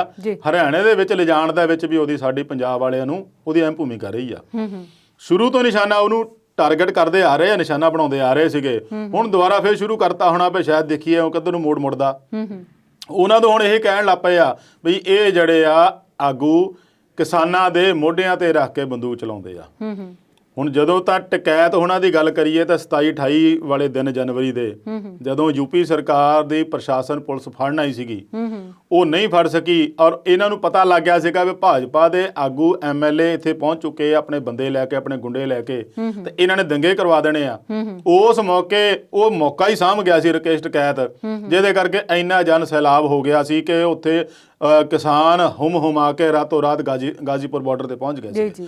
ਹੁਣ ਜੇ ਤਾਂ ਉਹ ਮੋਢਿਆਂ ਤੇ ਰੱਖ ਕੇ ਕਿਸਾਨਾਂ ਦੇ ਚਲਾਉਂਦੇ ਆ ਤਾਂ ਕਿਸਾਨ ਅੱਜ ਦਾ ਕੋਈ ਪੁਰਾਣਾ ਨਹੀਂ ਹੈਗਾ ਵੀ ਉਹ ਪਿਛਲੇ ਜ਼ਮਾਨੇ ਦਾ ਵੀ ਉਹਨੂੰ ਪਤਾ ਨਹੀਂ ਕੀ ਹੋ ਰਿਹਾ ਮੋਰੇ। ਉਹ ਅੱਜ ਕੱਲ ਦਾ ਕਿਸਾਨ ਪੂਰੀ ਤਰ੍ਹਾਂ ਜਾਗਰੂਕ ਆ, ਪੜ੍ਹਿਆ ਲਿਖਿਆ ਆ। ਤੁਹਾਡੇ ਆਪਣੇ ਬਣਾਏ ਹੋਏ ਕਾਨੂੰਨਾਂ ਦੇ ਵਿੱਚ ਸਾਰੀਆਂ ਖਾਮੀਆਂ ਕਿਸਾਨ ਹੀ ਕੱਢ ਕੇ ਆਏ ਆ, ਕਿਸਾਨਾਂ ਨੇ ਸਾਰਾ ਕੁਝ ਦੱਸਿਆ, ਪੜ੍ਹ ਲਿਖ ਕੇ ਗਏ ਆ, ਸਾਰਾ ਕੁਝ ਹੈਗਾ। ਉਹਦੇ ਬਾਵਜੂਦ ਵੀ ਇਹ ਕਹਿਣਾ ਵੀ ਇਹ ਕਿਸਾਨਾਂ ਦੇ ਮੋਢੇ ਦੇ ਉੱਤੇ ਰੱਖ ਕੇ ਚਲਾਉਂਦੇ ਆ ਬੰਦੂਕਾਂ, ਤਾਂ ਉਹਦਾ ਮਤਲਬ ਇਹੀ ਆ ਵੀ ਕਿਸਾਨਾਂ ਦੇ ਵਿੱਚ ਕਿਸੇ ਤਰੀਕੇ ਨਾਲ ਫੁੱਟ ਪਾਈ ਜਾਵੇ। ਗੁਰਨਾਮ ਸਿੰਘ ਚੜੂਨੀ ਬਾਰੇ ਵੀ ਉਹਨਾਂ ਨੇ ਇਹ ਕਿਹਾ, ਰਕੇਸ਼ ਟਕੈਤ ਬਾਰੇ ਵੀ ਇਹ ਕਿਹਾ। ਪਰ ਇਹ ਸਿਆਸੀ ਲੋਕ ਜਿਹੜੇ ਆ ਇਸ ਤਰੀਕੇ ਨਾਲ ਫੁੱਟ ਪਾ ਕੇ ਜਦੋਂ ਹੁਣ ਇੰਨੇ ਚਿਰ ਹੋ ਗਿਆ ਚੱਲਦਿਆਂ ਨੂੰ 2 ਮਹੀਨੇ ਤੋਂ ਉੱਪਰ ਹੋ ਗਏ ਅੰਦੋਲਨ, ਇਹਨਾਂ ਦੇ ਵੱਸ ਨਹੀਂ ਚੱਲੀ। 26 ਵਾਲੇ ਦਿਨ ਇੱਕ ਮੌਕਾ ਮਿਲਿਆ ਸੀਗਾ, ਪਰ ਉਹ ਕੁਦਰਤ ਐਸਾ ਵਰਤਾਰਾ ਵਰਤਿਆ ਵੀ ਉਹ ਇਹਨਾਂ ਦੇ ਹੱਥੋਂ ਮੌਕਾ ਉਹ ਵੀ ਜਾਂਦਾ ਲੱਗਾ।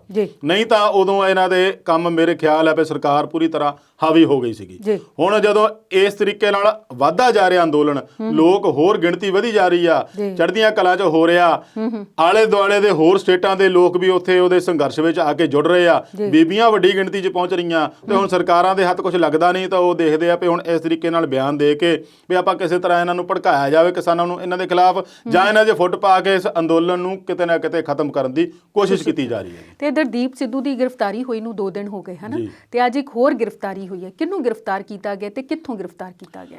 ਮਸਲਾ ਪਰਮਿੰਦਰ ਜੀ ਗ੍ਰਿਫਤਾਰੀ ਦਾ ਨਹੀਂ ਇਹਦੇ 'ਚ ਹੈਗਾ।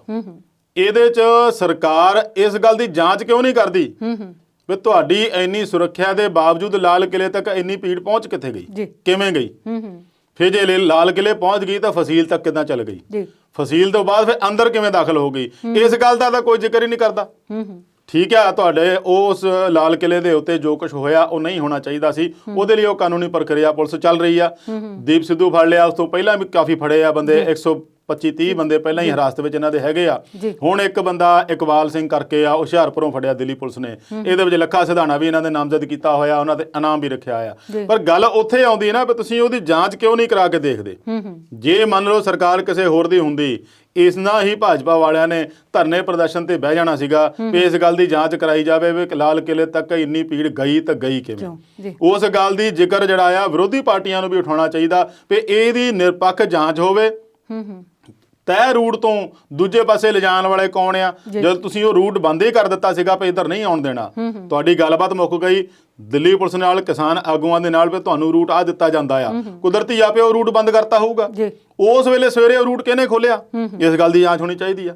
ਉਹ ਰੂਟ ਤੋਂ ਬਾਅਦ ਆਈਟੀਓ ਵੱਲ ਨੂੰ ਗਏ ਆ, ਆਈਟੀਓ ਤੱਕ ਗਏ ਆ, ਉੱਥੇ ਤੁਹਾਡੀ ਸਿਕਿਉਰਿਟੀ ਕਿੱਥੇ ਸੀਗੀ? ਜਦ ਪਤਾ ਵੀ ਆਈਟੀਓ ਤੱਕ ਐਡਾ ਹਜੂਮ ਤੁਰਿਆ ਆਉਂਦਿਆ, ਉਹ ਕੁਦਰਤੀ ਗਾਹਾਂ ਵਧਣਾ ਹੀ ਸੀਗਾ। ਫਿਰ ਲਾਲ ਕਿਲੇ ਦੀ ਸਿਕਿਉਰਿਟੀ ਕਿੱਥੇ ਗਈ? 26 ਜਨਵਰੀ ਵਾਲੇ ਦਿਨ ਹਾਈ ਅਲਰਟ ਹੁੰਦਿਆਂ ਦਿੱਲੀ ਵਿੱਚ ਲਾਲ ਕਿਲੇ ਨੂੰ ਐਦਾਂ ਸੁੰਨਾ ਛੱਡ ਦਿੱਤਾ। ਇਹਦੀ ਵੱਡੀ ਜਾਂਚ ਹੋਣੀ ਚਾਹੀਦੀ ਆ। ਇਸ ਗੱਲ ਵੱਲ ਨੂੰ ਕੋਈ ਧਿਆਨ ਨਹੀਂ ਦੇ ਰਿਹਾ। ਕਾਨੂੰਨ ਦੀ ਪ੍ਰਕਿਰਿਆ ਆ, ਦਿੱਲੀ ਪੁਲਿਸ ਦੀ ਪ੍ਰਕਿਰਿਆ ਆ, ਉਹਨੇ ਇਹਦੇ ਵਿੱਚ ਜਿਹੜੇ ਨਾਮਜ਼ਦ ਕੀਤੇ ਆ ਉਹ ਗ੍ਰਿਫਤਾਰ ਕਰਨੇ ਆ। ਆਉਣ ਵਾਲੇ ਦਿਨਾਂ ਦੇ ਵਿੱਚ ਹੋਰ ਵੀ ਗ੍ਰਿਫਤਾਰੀਆਂ ਹੋਣਗੀਆਂ, ਪਰ ਇਸ ਗੱਲ ਨੂੰ ਜ਼ਰੂਰ ਇਹ ਪਰਦਾਫਾਸ਼ ਹੋਣਾ ਚਾਹੀਦਾ ਵੀ ਇਹ ਇਦੋਂ ਤੱਕ ਗੱਲ ਪਹੁੰਚੀ ਕਿਉਂ ਜੀ। ਤੇ ਸੋਸ਼ਲ ਮੀਡੀਆ ਦੇ ਵੱਖ-ਵੱਖ ਪਲੇਟਫਾਰਮ ਨੇ, ਉਹਨਾਂ ਦੇ ਵਿੱਚ ਟਵਿੱਟਰ ਦਾ ਬੜਾ ਰੌਲਾ ਪੈ ਰਿਹਾ। ਕਦੀ ਟਵਿੱਟਰ ਕਿਸੇ ਦੇ ਖਾਤੇ ਬੰਦ ਕਰ ਦਿੰਦੇ, ਕਦੀ ਕਿਸੇ ਦੇ ਚਲਾ ਦਿੰਦੇ ਆ। ਤੇ ਹੁਣ ਟਵਿੱਟਰ ਨੇ ਭਲਾ ਸਰਕਾਰ ਦੀ ਕਿਹੜੀ ਗੱਲ ਮੰਨ ਲਈ ਹੈ? ਉਹ ਟਵਿੱਟਰ ਦੇ ਵੱਸ ਦੀ ਗੱਲ ਵੀ ਹੈ ਨਹੀਂ ਵਿਚਾਰਿਆਂ ਦੇ, ਕੀ ਕਰੇ ਉਹ। ਹੁਣ ਉਹ ਆਪਣੀ ਜਿਹੜੀ ਟਵਿੱਟਰ ਦੇਖੋ, ਜੇ ਹੁਣ ਹਲਵਾਈ ਆ, ਜੇ ਆਪ ਦੇ ਬਣਾਏ ਪਕੌੜੇ ਜਾਂ ਆਪ ਦੀ ਬਣਾਈ ਮਿਠਾਈ ਨਾ ਖਾਵੇ ਤਾਂ ਫਿਰ ਗੱਲ ਜੱਚਦੀ ਨਹੀਂ ਨਾ। ਜੇ ਉਹ ਤੇ ਨੁਕਸ ਕੱਢੀ ਜਾਵੇ, ਹੁਣ ਉਹਦੇ ਤੇ ਆਪ ਦਾ ਉਹਦਾ ਜਿਹੜਾ CEO ਆ, ਉਹਨੇ ਉਤੇ ਜਿਹੜੀ ਰਿਹਾਨਾ ਨੇ ਟਵੀਟ ਕੀਤਾ ਸੀ, ਉਹਨੂੰ ਤਾਂ ਉਹ ਡਰਦੇ ਨੇ ਲਾਈਕ ਨਹੀਂ ਕੀਤਾ, ਪਰ ਉਹਦੇ ਉੱਤੇ ਕਿਸੇ ਹੋਰ ਨੇ ਰੀਟਵੀਟ ਕੀਤਾ ਸੀ, ਉਹਨੂੰ ਲਾਈਕ ਕਰਤਾ। ਅੱਛਾ ਜੀ, ਇਹ ਅਜੰਬੇ ਵਾਲੀ ਗੱਲ ਹੈ ਨਾ। ਤੇ ਉਹ ਪਹਿਲਾਂ ਹੀ ਡਰਦੇ ਆ ਤੇ ਉਹਨੂੰ ਡਰਨ ਦੇ ਨਾਲ ਸਰਕਾਰ ਵੀ ਦਬਾ ਰਹੀ ਆ। ਸਰਕਾਰ ਦਾ ਉਹਨੂੰ ਸਿੱਧਾ ਫਰਮਾਨ ਸੀਗਾ ਵੀ 1178 ਹੋਰ ਇਹੋ ਜਿਹੇ ਟਵਿੱਟਰ ਹੈਂਡਲ ਆ, ਟਵਿੱਟਰ ਅਕਾਊਂਟ ਆ, ਜਿਹੜੇ ਕਿ ਦੇਸ਼ ਵਿੱਚ ਗੜਬੜੀ ਫੈਲਾ ਸਕਦੇ ਆ, ਹਿੰਸਾ ਫੈਲਾ ਸਕਦੇ ਆ, ਦੰਗੇ ਫੈਲਾ ਸਕਦੇ ਆ। ਵੀ ਇਹ ਬੰਦ ਕੀਤੇ ਜਾਣ, ਨਹੀਂ ਤਾਂ ਅਸੀਂ ਤੁਹਾਡੇ ਤੇ ਕਾਰਵਾਈ ਕਰਾਂਗੇ। ਨਾਲ ਉਹਨੇ ਦੱਸਿਆ ਵੀ ਦੱਸ ਦਿੱਤਾ ਸੀਗਾ ਵੀ 7 ਸਾਲ ਤੱਕ ਜੇਲ੍ਹ ਆ ਜੇ ਨਹੀਂ ਕੁਝ ਕੀਤੀ ਕਾਰਵਾਈ ਤਾਂ, ਨਾਲ ਦੀ ਨਾਲ ਤੁਹਾਡੇ ਤੇ ਜੁਰਮਾਨਾ ਹੋਊਗਾ। ਹੁਣ ਉਹਨਾਂ ਨੂੰ ਇਸ ਗੱਲ ਨੂੰ ਲੈ ਕੇ ਜਾਂ ਤਾਂ ਉਹਨਾਂ ਦੇ ਵਿੱਚ ਕੋਈ ਮੀਟਿੰਗ ਚੱਲੀ ਹੋਣੀ ਹੈ ਜਾਂ ਦੇਖਿਆ ਹੋਣਾ ਪਏ, ਤਾਂ ਹੁਣ ਦਬਾਉਣ ਤੇ ਆ ਗਏ, ਕਿਉਂਕਿ ਉਹਦੇ ਪਤਾ ਨਹੀਂ ਕਰੋੜਾਂ ਅਰਬਾਂ ਅਕਾਊਂਟ ਆ ਟਵਿੱਟਰ ਦੇ।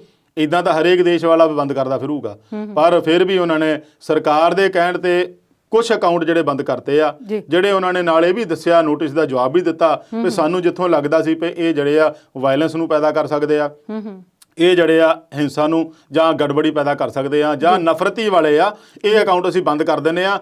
ਪਰ ਵਿਚਾਰਾਂ ਦੀ ਆਜ਼ਾਦੀ ਜਿਹੜੀ ਆ ਉਹ ਬਰਕਰਾਰ ਰਹੇਗੀ, ਅਸੀਂ ਉਹਦੇ ਵਿੱਚ ਦਖਲ ਨਹੀਂ ਦੇ ਸਕਦੇ। ਸਾਡੇ ਜਿਹੜੇ ਅਕਾਊਂਟ ਆ ਉਹ ਉਹਨਾਂ ਦੇ ਵਿੱਚ ਜਿੱਥੇ ਚਾਹੇ ਕੋਈ ਬੁੱਧੀਜੀਵੀ ਆ, ਚਾਹੇ ਕੋਈ ਪੱਤਰਕਾਰ ਆ, ਚਾਹੇ ਕੋਈ ਸੁਸਾਇਟੀ ਵਾਲੇ ਆ, ਸਿਵਲ ਸੁਸਾਇਟੀ ਵਾਲੇ ਆ, ਉਹਨਾਂ ਦੀ ਆਪਣੀ ਵਿਚਾਰਾਂ ਦੀ ਆਜ਼ਾਦੀ ਆ, ਉਹਦੇ 'ਚ ਦਖਲ ਦੇਣਾ ਸਾਡਾ ਬਣਦਾ ਨਹੀਂ। ਜਿੰਨੇ ਕੁ ਅਕਾਊਂਟ ਸਾਨੂੰ ਲੱਗਦੇ ਸੀ ਉਹ ਇਹ ਕਾਰਵਾਈ ਕਰਤੀ ਆ, ਹੋਰ ਵੀ ਸਾਨੂੰ ਕੋਈ ਦੱਸੋਗੇ ਤਾਂ ਉਹਦੇ 'ਤੇ ਵੀ ਇਹੋ ਜਿਹੀ ਕਾਰਵਾਈ ਕਰਾਂਗੇ। ਸੋ ਸਰਕਾਰ ਜਿਹੜੀ ਆ ਉਹ ਆਪਣੇ ਦੇਸ਼ ਦੇ ਬੰਦਿਆਂ ਦੀ ਆਵਾਜ਼ ਦਬਾਉਣ ਨੂੰ ਤਾਂ ਕਰਦੀ ਆ, ਪਰ ਵਿਦੇਸ਼ਾਂ ਰਾਹੀਂ ਵੀ ਆਵਾਜ਼ ਦਬਾਉਣ ਦੀ ਕੋਸ਼ਿਸ਼ ਹੋ ਰਹੀ ਆ। ਜੀ। ਔਰ ਰੌਲਾ ਸਭ ਤੋਂ ਵੱਧ ਉਦੋਂ ਹੀ ਪਿਆ ਜਦੋਂ ਰਿਹਾਨਾ ਦਾ ਟਵੀਟ ਆਇਆ, ਜਿਹਨੇ ਇੰਨਾ ਬਵਾਲ ਮਚਾਇਆ। ਟਵਿੱਟਰ ਨੂੰ ਅਕਾਊਂਟ ਬੰਦ ਕਰਨ ਤੱਕ ਜਿਹੜੀ ਗੱਲ ਗਈ ਆ, ਉਹ ਰਿਹਾਨਾ ਦੇ ਟਵੀਟ ਤੋਂ ਹੀ ਫੈਲੀ ਆ। ਪਹਿਲਾਂ ਵੀ ਹੋਈ ਸੀ, 250 ਅਕਾਊਂਟ ਪਹਿਲਾਂ ਵੀ ਬੰਦ ਕਰਨ ਲਈ ਕਹੇ ਸੀ, ਪਰ ਉਹ ਕਿਸਾਨ ਏਕਤਾ ਨਾਲ ਸੰਬੰਧਿਤ ਸੀਗੇ, ਕਿਸਾਨ ਦੇ ਅੰਦੋਲਨ ਨਾਲ ਸੰਬੰਧਿਤ ਸੀਗੇ, ਉਹ ਬੰਦ ਕਰਕੇ ਟਵਿੱਟਰ ਨੇ ਦੁਬਾਰਾ ਚਲਾਤੇ ਸੀਗੇ। ਹੁਣ ਜਦੋਂ ਇਹ ਕਾਰਵਾਈ ਚੱਲੀ ਆ, ਹੁਣ ਇਹ ਟਵਿੱਟਰ ਦੀ ਚੱਲੀ ਆ ਵੀ ਇੰਨੀ ਵੱਡੀ ਗਿਣਤੀ 'ਚ ਟਵੀਟ ਹੋ ਰਹੇ ਆ ਕਿਸਾਨਾਂ ਦੇ ਹੱਕ 'ਚ। ਜੀ, ਤੇ ਕਿਸਾਨਾਂ ਦੀ ਇਹ ਗੱਲ ਚੱਲ ਰਹੀ ਹੈ ਤੇ ਖੇਤੀ ਕਾਨੂੰਨਾਂ ਨੂੰ ਰੱਦ ਕਰਾਉਣ ਦੀ ਗੱਲ ਉਦਾਂ ਤਾਂ ਪੂਰੀ ਨਹੀਂ ਹੋ ਰਹੀ, ਪਰ ਪੰਜਾਬ ਦੇ ਕਾਂਗਰਸ ਮੈਂਬਰ ਕਹਿੰਦੇ ਕਿ ਅਸੀਂ ਪ੍ਰਾਈਵੇਟ ਮੈਂਬਰ ਬਿੱਲ ਲਿਆ ਕੇ ਇਹਨਾਂ ਨੂੰ ਕੈਂਸਲ ਕਰਵਾਵਾਂਗੇ। ਇਹ ਭਲਾ ਪ੍ਰਾਈਵੇਟ ਮੈਂਬਰ ਬਿੱਲ ਹੈ ਕੀ? ਇਹ ਵੀ ਇੱਕ ਨਵੀਂ ਰਣਨੀਤੀ ਦਾ ਹਿੱਸਾ ਆ। ਕਾਂਗਰਸ ਨੇ ਕੇਂਦਰ ਸਰਕਾਰ ਦੇ ਉੱਤੇ ਦਬਾਅ ਬਣਾਉਣ ਲਈ, ਹੋਰ ਜ਼ੋਰ ਪਾਉਣ ਲਈ ਕਿ ਖੇਤੀ ਕਾਨੂੰਨ ਵਾਪਸੀ ਤੇ ਜਿੰਨਾ ਕੁ ਜ਼ੋਰ ਸਾਡਾ ਲੱਗਦਾ ਆ ਅਸੀਂ ਲਾ ਦਈਏ, ਉਹਦੇ ਲਈ ਇਹ ਪ੍ਰਾਈਵੇਟ ਮੈਂਬਰ ਬਿੱਲ ਤਿਆਰ ਕਰ ਰਹੇ ਆ। ਪ੍ਰਾਈਵੇਟ ਮੈਂਬਰ ਬਿੱਲ ਉਹ ਹੁੰਦਾ ਆ, ਇੱਕ ਤਾਂ ਮੰਤਰੀ ਬਿੱਲ ਪੇਸ਼ ਕਰਦਾ ਆ, ਉਹ ਤਾਂ ਸਿੱਧਾ ਬਿੱਲ ਕਿਹਾ ਜਾਂਦਾ। ਇੱਕ ਗੈਰ ਜਿਹੜਾ ਮੈਂਬਰ ਆ, ਗੈਰ ਸਰਕਾਰ ਦੇ ਵਿੱਚੋਂ ਨਹੀਂ, ਸਰਕਾਰ ਦੇ ਬਾਹਰਲਾ, ਪਰ ਲੋਕ ਸਭਾ ਮੈਂਬਰ ਜ਼ਰੂਰ ਹੈਗਾ ਆ, ਉਹ ਆਪਣੇ ਤੌਰ ਤੇ ਬਿੱਲ ਤਿਆਰ ਕਰਕੇ ਪੇਸ਼ ਕਰੇ, ਉਹਨੂੰ ਪ੍ਰਾਈਵੇਟ ਮੈਂਬਰ ਬਿੱਲ ਕਿਹਾ ਜਾਂਦਾ ਆ। ਕਾਂਗਰਸ ਦੇ 8 MP ਜਿਹੜੇ ਆ ਲੋਕ ਸਭਾ ਦੇ, ਉਹਨਾਂ ਨੇ ਇਸ ਬਿੱਲ ਨੂੰ ਤਿਆਰ ਕੀਤਾ। ਇਹਦਾ ਨਾਂ ਦਿੱਤਾ ਆ ਰਿਪੀਲਿੰਗ ਐਂਡ ਅਮੈਂਡਮੈਂਟ ਬਿੱਲ 2021। ਇਹਨੂੰ ਉਹਨਾਂ ਨੇ ਸਪੀਕਰ ਨੂੰ ਸੌਂਪਣਗੇ, ਪਹਿਲਾਂ ਸਮਾਂ ਲੈਣਗੇ, ਔਰ ਇਹਦੇ 'ਚ ਅਮੂਮਨ ਇਦਾਂ ਹੁੰਦੀ ਆ ਵੀ ਸ਼ੁੱਕਰਵਾਰ ਵਾਲਾ ਦਿਨ ਤੈਅ ਹੁੰਦਾ ਆ ਕਿਸੇ ਨੇ ਪ੍ਰਾਈਵੇਟ ਮੈਂਬਰ ਬਿੱਲ ਪੇਸ਼ ਕਰਨਾ ਹੋਵੇ। ਸੋ ਉਹਨਾਂ ਦੀ ਇਹ ਕੋਸ਼ਿਸ਼ ਆ ਵੀ ਇਸ ਬਿੱਲ ਰਾਹੀਂ ਅਸੀਂ ਖੇਤੀ ਕਾਨੂੰਨ ਵਾਪਸ ਕਰਾਉਣ ਦੇ ਵਿੱਚ ਸਰਕਾਰ ਦੇ ਉੱਤੇ ਦਬਾਅ ਪਾਇਆ ਜਾਵੇ। ਪਰ ਇਹਦੇ ਵਿੱਚ ਨਾਲ ਇੱਥੇ ਗੱਲ ਇੱਕ ਇਹ ਵੀ ਆਉਂਦੀ ਆ ਵੀ ਕਾਂਗਰਸ ਦੇ ਸਾਰੇ ਮੈਂਬਰਾਂ ਦੇ ਵਿੱਚ ਇੱਕ ਮਤ ਵੀ ਹੈ ਨਹੀਂ। ਹੁਣ 8 ਜਿਹੜੇ ਲੋਕ ਸਭਾ ਮੈਂਬਰ ਤਾਂ ਤਿਆਰ ਹੋ ਗਏ, ਮੀਟਿੰਗ ਵੀ ਕਰ ਲਈ, ਉਹਨਾਂ ਨੇ ਪੰਜਾਬ ਭਵਨ 'ਚ ਪ੍ਰੈਸ ਕਾਨਫਰੰਸ ਵੀ ਰੱਖ ਲਈ। ਉਹਦੇ ਵਿੱਚ ਇੱਕ ਮੈਂਬਰ ਗੁਰਜੀਤ ਔਜਲਾ ਨਹੀਂ ਪਹੁੰਚ ਸਕਿਆ, ਉਹਨੇ ਆਪਣੀ ਕੋਈ ਮਜਬੂਰੀ ਦੱਸੀ। ਪਰ ਇਹਨਾਂ ਦੇ ਜਿਹੜੇ ਰਾਜ ਸਭਾ ਮੈਂਬਰ ਕਿੱਥੇ ਗਏ? 3 ਰਾਜ ਸਭਾ ਮੈਂਬਰ ਆ, ਪ੍ਰਤਾਪ ਸਿੰਘ ਬਾਜਵਾ ਆ, ਸ਼ਮਸ਼ੇਰ ਸਿੰਘ ਦੂਲੋਂ ਆ, ਫਿਰ ਅੰਬਿਕਾ ਸੋਨੀ ਆ।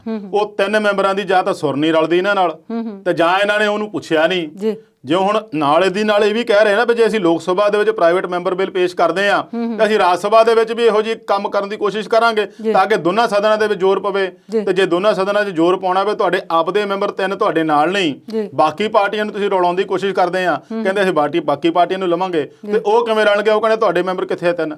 ਸੋ ਇਹ ਆਪਸ 'ਚ ਜੇ ਇਹਨਾਂ ਦੀ ਇੱਕ ਮਤ ਹੋਊਗੀ ਤਾਂ ਹੀ ਇਹੋ ਜਿਹੇ ਬਿੱਲ ਪੇਸ਼ ਕਰਨ ਦਾ ਸਰਕਾਰ ਦੇ ਦਬਾਅ ਬਣੂਗਾ। ਜੇ ਆਪਦੇ ਮੈਂਬਰ ਪਾਟੋ ਧਾੜ ਹੋਏ ਰਹਿਣਗੇ ਤਾਂ ਫਿਰ ਮੈਨੂੰ ਲੱਗਦਾ ਵੀ ਇਹਨਾਂ ਦੀ ਇੱਕ ਖਾਨਾ ਪੂਰਤੀ ਵਾਲੀ ਗੱਲ ਰਹਿ ਜਾਊਗੀ। ਜੀ, ਤੇ ਅਵਤਾਰ ਜੀ, ਇਸ ਪ੍ਰੋਗਰਾਮ 'ਚ ਅਗਲੇ ਮੁੱਦੇ ਤੇ ਚਰਚਾ ਕਰਾਂਗੇ, ਪਰ ਇਸ ਬ੍ਰੇਕ ਤੋਂ ਬਾਅਦ।